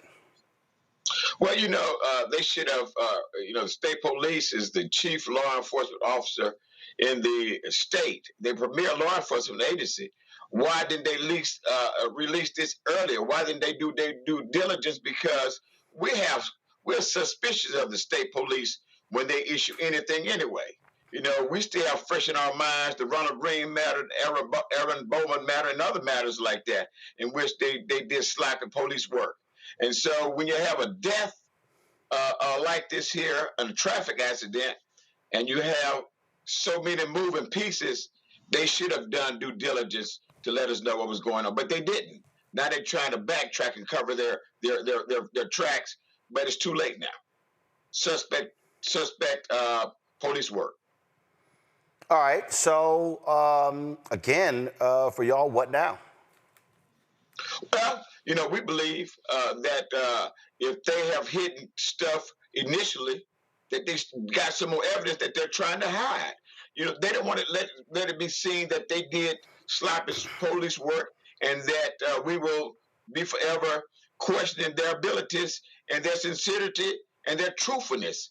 And so if they don't do that, we believe that you have to start with the head, with the top people, because the people at the bottom is only good as the leadership. They sound like it is bad leadership. So all the way down the chain of the command, at least at the very top 3 levels, need to be fired, need to resign. Have y'all heard from the AG, from the governor's office, anyone? No, I haven't personally. No one's contacted the NAACP or my leadership throughout this region here. All right then, and have any response so far from the attorney for the family as a result of this new video being dropped? Well, no, but what has happened, Roland, is that we've started to get information started to come in based upon just that one statement we made. We've gotten some information that was not privy to anyone, as I believe, earlier. And it almost seems as though this accident happened a few months ago. This accident happened a few minutes ago, some while ago. And so to get information that we got coming in clearly somebody hasn't done their due diligence. And so this is a wake-up call. This is a wake-up call for people in the state of Louisiana. If you want justice, if you want to be heard, you have to bring what you got to the forefront. And so we're doing that now because we're going to uncover the truth in the matter. We're going to determine, we're going to find out what happened and what should have happened in this particular case so that we could have eliminated some grief at one or both ends in this matter. All right, then. Well, Michael, we appreciate it, and we'll certainly see how this develops out. Appreciate you, Roland. Thank you always for your time. And you know, we really appreciate you this weekend, man. I got more calls, man. I've got even for Halloween or Thanksgiving. So thank you, brother. Well, glad to hear that, and glad we had a sold-out audience on Saturday there in Baton Rouge. Most definitely appreciate you. Stay strong. All right, thank you very much. All right, folks, we're going to go to a break. We'll be right back. Roland Martin Unfiltered on the Black Star Network. On the next Get Wealthy with me, Deborah Owens, America's Wealth Coach, we talk about the principles of mindset, strategy, and execution. This week, we're adding a fourth, faith. You're going to hear from a mother and daughter duo who are helping thousands of Black women build wealth, all through their faith. You are more than you can ever imagine. Not just obtaining things to show that, but seeing yourself. Making your faith work for you. That's right here on Get Wealthy, only on Black Star Network.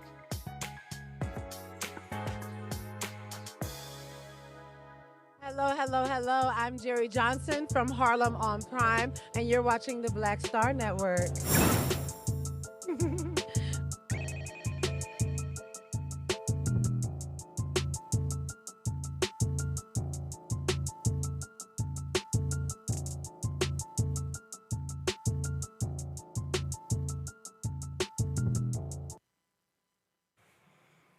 Folks, I've seen some crazy-ass police video. This is one of the craziest. This comes from Leon County, Florida. So, y'all, a deputy, hold on, a deputy. This dude is pumping gas. And while he's pumping gas, a deputy is driving by and all of a sudden rolls up on him, pulls his gun out because he said the guy had a weapon. But it was the gas pump. This took place at a Circle K in Tallahassee. Y'all watch this.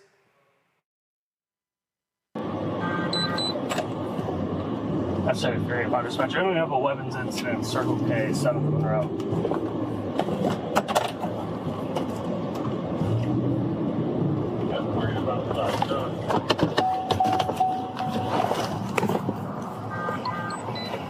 What do you have in your hand? Show me your hands. Okay. Stay in the car. Okay, turn around. Place your hands behind your back.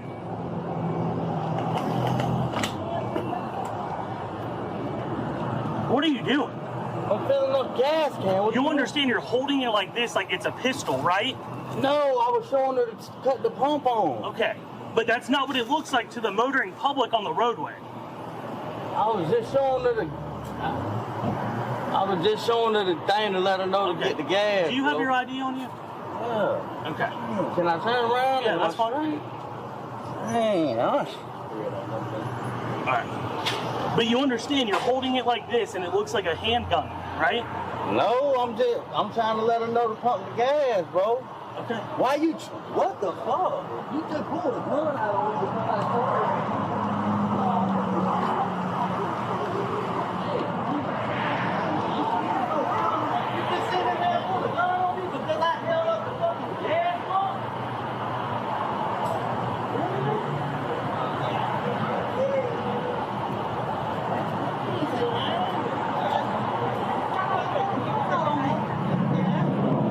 Yeah, I'm 10-4. Sorry, there's an individual who had something that looked like a gun in his hand. Got out working through it.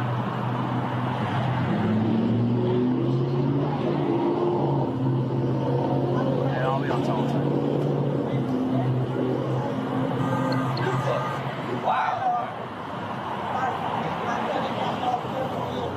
bad. You know I'm gonna get a lawsuit on you. Okay. Showing her later. That's okay. I've got a 490. Look at this shit. Let me tell you what this motherfucker just did. I'm getting it. Man, I'm gonna lose the hell out there. 521-775-87. Man, that man just got a full gun on it. The police did. Yeah. Because I held up the thing to let them know I needed to pump the gas. They got cameras down here in Circle K. 775-87-142. Put your hands in there. Put your hands behind your back. Yeah, what? He did. I'm sure there's cameras. Mr. Rupp. I ain't got nothing to say to you, bro. I ain't did shit and I ain't been detained. I want to go. I don't got nothing to say to you. You know what you did. I don't got no rap for you. Well, it looks like he's holding a gun. Man, that don't look like no gun when you see this bitch right here swinging. I didn't see that, sir. Man, yeah, you saw what you wanted to see. You saw a motherfucker with tattoos. Why would I be holding the gun like this right here? And who? Okay. Man, you saw what you wanted to see. Okay. You profiling motherfucker. Hey, I want your badge number though. I need all that. It's 385. I need all that. It's 385. I know what to do.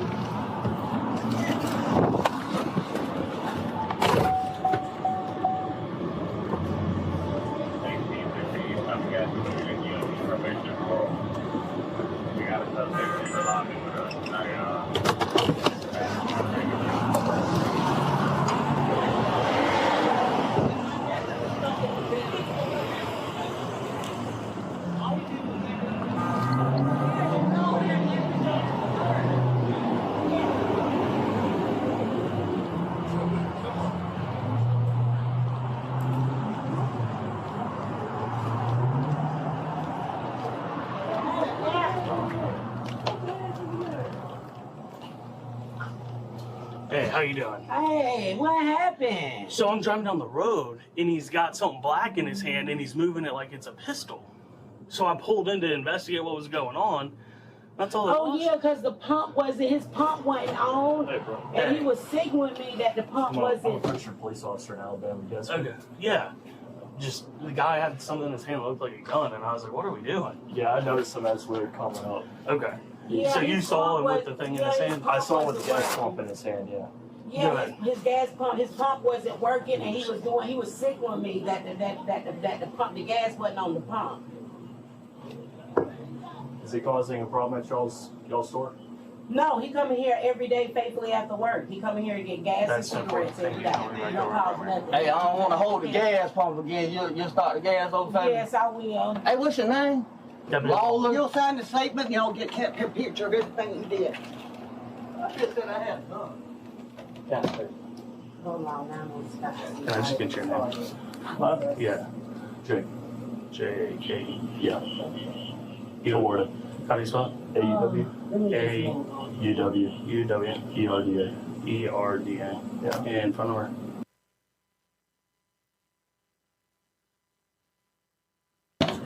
Okay. Just say a witness thing. Okay, I'm going to have to put his 936 And you work for who? I'm Pritchard Police Department. Pritchard in Alabama? Yeah. P-R-I-T-C-H-A-R-D? Yeah. Okay. You spelled it better than some of the locals we got. Yeah, so what did you see when you pulled that? Come on, baby. He was just holding this gas pump up like this. I don't know what he had in his hand. He was just kind of raising it up. I don't know if he was trying to straighten it out or what. Okay. You can see my law enforcement ID. I know a lot of people contact me and All right, you have a great day. No problem. Despite the mistake, the man did not receive an apology from the officer who got into his car and drove away. The Leon County Sheriff's Office has stated that it will review the incident for potential training purposes or further actions. However, there's been no information regarding any possible disciplinary action against the officer involved. Joe, dude could have been shot. I mean, you're driving by, it looked like you had a gun. How about your ass roll up and let me get a better look? You literally jump out of your car, gun already pulled. That's crazy. This is all of us, man. Listen, you know, how many of us gone to the gas station, you're gonna go get you some Gatorade or get you some Fritos or something, and you pull up in there, give them a 20 and say, put the rest on number 4, right? You feel me? Then you go out to the car and you pull the thing out and you press the button and it's not resetting and you're still holding it. You're not putting it back in. You're holding it and you're going like this. You're going. And so it's not in the car tank, and it's not because you've already pulled it out because you expected it to start. And if that's the difference between somebody getting shot and somebody not getting shot, listen, we've got a serious, serious problem. It would have been very easy for this guy. I mean, the guy was right. He was tatted up for a second there. I thought he could have been a brother, but no, it looked like he's a white cat and everything else. And he told the officer, he said, you know what, you saw what you wanted to see. You know what I mean? And what do we do when folks are so uptight? People can be uptight, but police with guns and badges and society's, benefit of the doubt, they can't get it wrong because when they get it wrong, people die. And then it's kind of like this, too bad, so sad kind of thing. He cannot miss like that because all of us do that. That could be you trying to stay out of trouble, but you're going to get some gas on the way home. It's not even your option to have the gas pump done by the people that work there anymore. That doesn't happen in but 1 or 2 states. What do I do when I'm there? Now, give me a hoodie, right? Because I'm coming back from working out. Or make me look less than having a suit on or what I'm wearing right now. And then they might be putting something on me that soap won't wash off. You've got to do something about this because police officers, folks with guns and training, apparently, purportedly, cannot make these types of mistakes. And I'm right there with him. He had the right to be mad as heck because I don't need that kind of grief. Cops rolling up on me. He goes to the gas station every day. You know what I mean? So, that might have been a good question to ask on the front end. Figure it out on the front end. Drive by and see, okay, the guy's he's got the gas pump, trying to get the gas pump to work. It's crazy though, man. Just stay prayed up, I guess. I'm sitting here, dude is just sitting here pumping, and he's just getting her attention, and Mustafa the cop's like, oh, he got a gun. Well, you know what? I've heard about driving while black, but never gassing while white, which must be a new thing down south.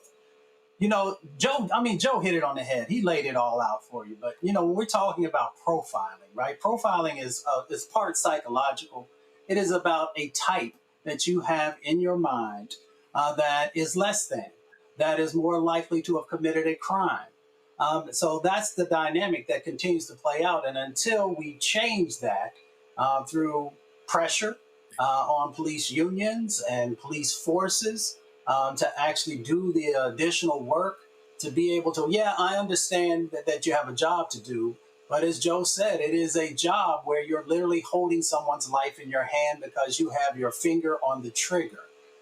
So I'm glad that this gentleman did not get shot.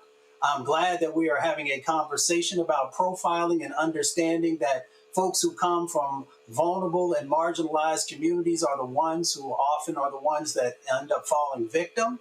I just pray that nobody else loses their life because a law enforcement officer profiled them and didn't see their humanity before they pulled the trigger or caused bodily harm. That's insane, Randy. Because my man is like, I could have been shot getting gas. Right. And because they walk around with guns, we need to stop being so easy on these cops and giving them multiple chances. In my opinion, that cop does not need to be a cop any further. One, he's a little too jittery. The fact that he is thinking the man, the guy's just getting gas, what people do every day. But then it was how he acted after the incident. He was trying to build a case to justify his terrible decision making and his own jitteriness. You saw how he was asking the other cop, well, what did you see? And then he asked the clerk, well, does he ever cause you any problems? Just trying to find a way to create a case against this man who was doing nothing but trying to get gas. And we all know that if the white tatted guy had been a brother, it could have been way worse. Let's just keep it real. We talk about profiling. Yeah, you don't need to be I didn't understand why he was asking the dude for his ID. Like, I do. Like, why the hell I gotta give you ID? It's a gas pump. Why I got? I'm telling you, yo, when I say these cops are tripping, and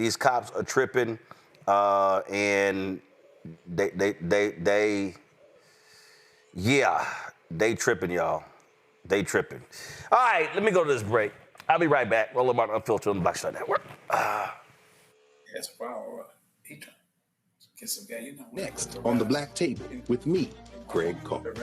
A reminder that there is always more to a story than meets the eye. From book bannings, growing censorship in our classrooms, and the loss of basic human rights, the actual motivations behind those actions and others paint an even more troubling picture than most of us realize. What we need to do is bring this issue front and center to the table, because the alternative is that we'll just go down slow, which is no way to go down. Master historian and educator Dr. Gerald Horn joins us again, and we take a deep dive into the truths behind the headlines of the day and how we might be able to turn the tide.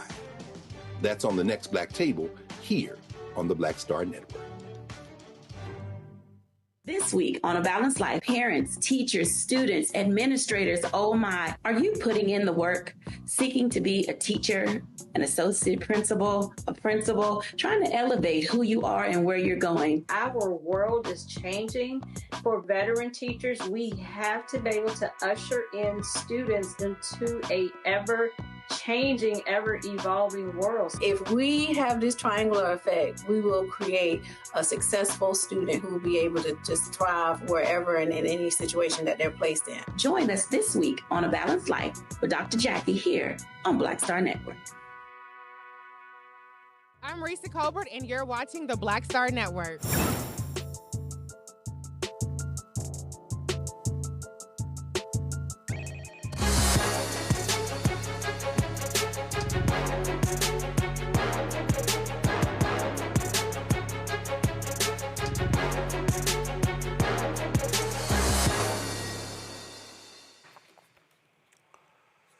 All right, folks, in our Shop Black Star Network segment, let's talk about what we also know as smocks. Now, that ain't what the folks in the healthcare industry call them. We've seen different phrases used, and let's just be honest.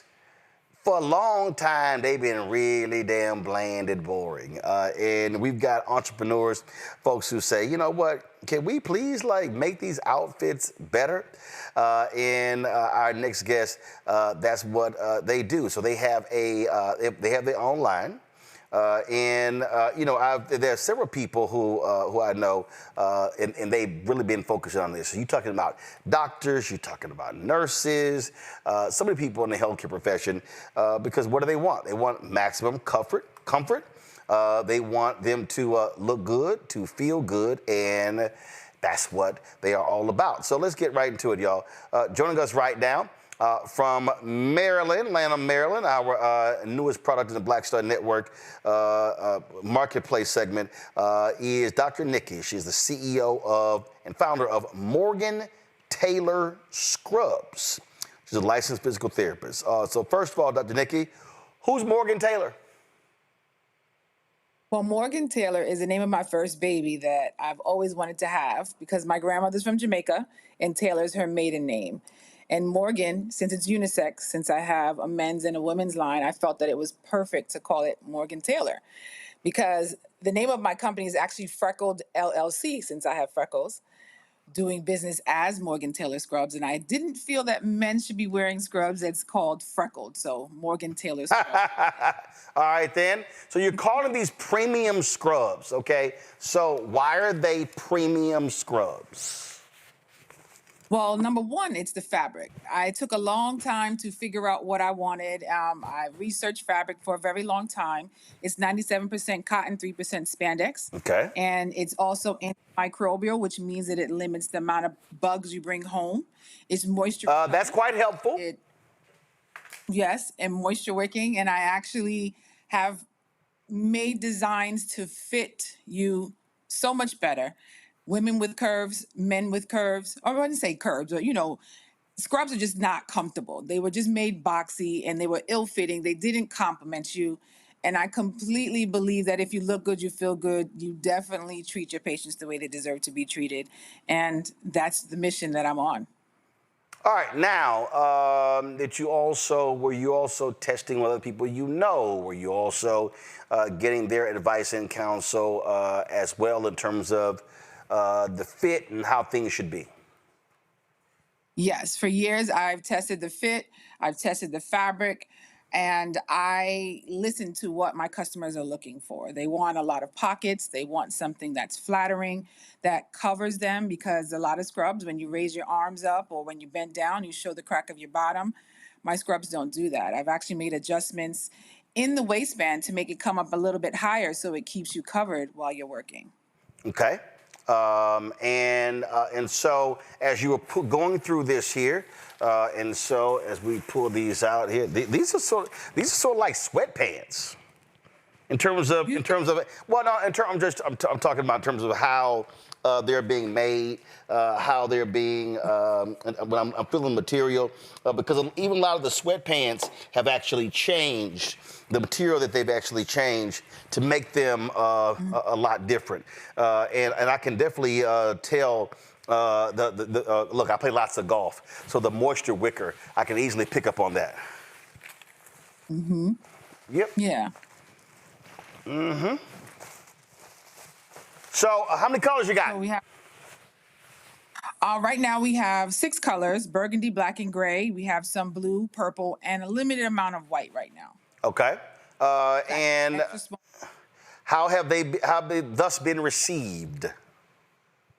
I've been getting nothing but great compliments, repeat customers, and I'm getting requests to make different things that I'm going to be working on, and I'm eager to see what's to come. Okay. All right, then. Let's see here. Questions from my panel. Randy, what you got? So let me ask you that, do usually the medical professionals buy their own scrubs, or do hospitals and doctors' offices supply them? Because I'm wondering, are you selling directly to the consumer, or are you selling to businesses? So it's both. Currently, I sell online, and I'm working on getting contracts with hospitals, nursing schools, and regular schools, and that's what I'm working on. So yes, sometimes hospitals will supply the scrubs, or you just need to purchase it on your own. And also looking to work with the government as well. Thank you. Mustafa. Mm-hmm. Dr. Nikki, congratulations. The question I have is about tariffs and how will you navigate that, or are there already impacts since your product is made from both cotton and polyester? Well, thank you. They're made from 97% cotton and 3% spandex. I actually have stock on hand right now. So I currently have not really been hit by the tariffs as yet. Once I do make my next order, I'll be able to see what changes will need to be played. But my goal is not to raise the product price at all. My goal is to keep it where it is, as easy as much as possible, because I know times is hard right now, and I also want my customers to be happy as well. So once we make our next order, I'll be able to tell what the changes are, but I do anticipate some minor changes, yes. Mm-hmm. Gotcha. Joe? Dr. Nikki, there would seem to be a gaping hole in the market for you to do this, and I congratulate you on doing it. Does it surprise you at all? I mean, People of all shapes and sizes do work that requires wearing scrubs. Does it surprise you that this is just something that somebody hasn't done or that's underdone in any event where, it would really strike a chord like it has, sounds like it has? But is it a bit of a surprise to you that this lane is available, or are you seeing this type of thing online? I was surprised when I started the business, yes, but I do see that people are making some changes now because the fit is definitely important. Not everybody is slim and tiny. Right. We got to accommodate. Majority of the people are plus size. And let's be realistic. If you are making scrubs for the majority of the people and it doesn't fit them, they're not really going to feel comfortable in their skin, and they're not going to feel good about wearing your scrubs either. So I had that problem. I hated the way I looked in my scrubs, and it really did affect the way that I treated my patients. So I was having a conversation with my mom back in 2009, and I'm like, Ma, I really can't stand the way these scrubs fit. And, my mom, who's an entrepreneur herself, God rest her soul, I miss her dearly, she was like, well, why don't you make your own scrubs? And I'm like, yeah, why not? And that's how it started. Sizes. What are your sizes? Extra small to 4XL, and our pants come in short, regular, and long. Extra smalls. That's for little bitty people. Yeah, we do have some itty bitty people who have curves too. We can't leave them out, Well, the reason I say little itty bitty people, so my niece is working. I think she's in a nursing program. She's in some kind of medical program. So she'll be rocking these scrubs, and so I'm quite sure she'll be checking it out. I love it. And so, last question here. So you have your name on here, Morgan Taylor Scrubs. Are you able to have personalized scrubs where people can put their own name on it? Yes, I have an embroiderer who is ready to do whatever anybody requests. Yes. Okay. All right then. Well, cool. Well, first of all, again, folks, if you're looking for these scrubs, go to shopblackstarnetwork.com. Shopblackstarnetwork.com. You can go there now. You can see all the products that are on there. This is where we have all of our Black-owned products, and so you definitely can check it out if you're looking for these scrubs. And so no matter what area you are in the medical profession, please, you can do that. So, first of all, this is pretty cool. Congratulations on it, and good luck with it. Thank you so much. Thank you for this opportunity. I appreciate it. All right, then. Thanks a bunch. And so we are glad to hear it. So that is it for us. I do have one more thing. Let me see here. Get the video, see here running. So, it's always things happening. So remember, I was with my niece. This is one of my other little nieces. First of all, this was the day. So we were in Houston in July. Let me turn the audio up so y'all can hear exactly what transpired in this here. So check this out. Stop.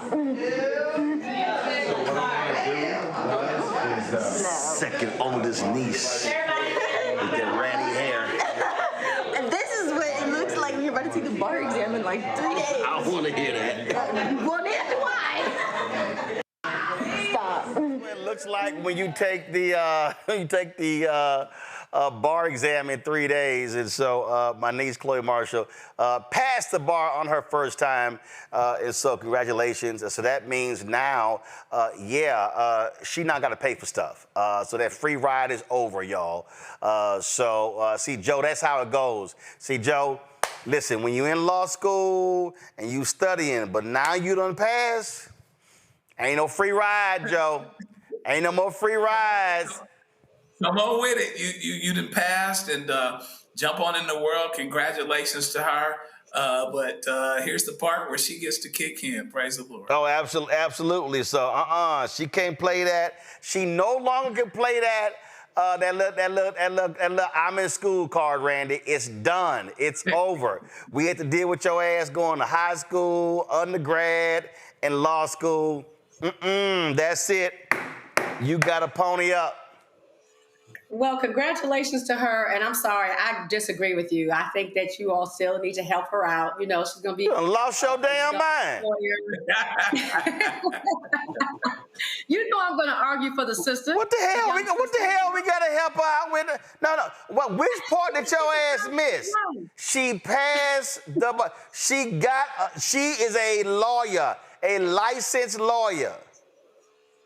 Yeah, but she's starting out, hell no. For the young sister. I'm sorry. You lost your damn mind. No, hell no. No, Mustafa. See, now you got to contribute to the family dinners. Now you got to put money in. See, that free ride is over.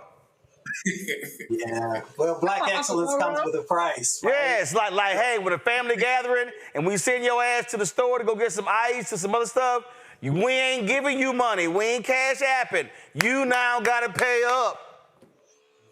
Yeah, well, she got it covered. And again, shout out to Black Excellence. We really need to highlight when these young people are just doing amazing things. And I'm sure she going to contribute to the family because she was raised. You damn right she going to contribute to the family.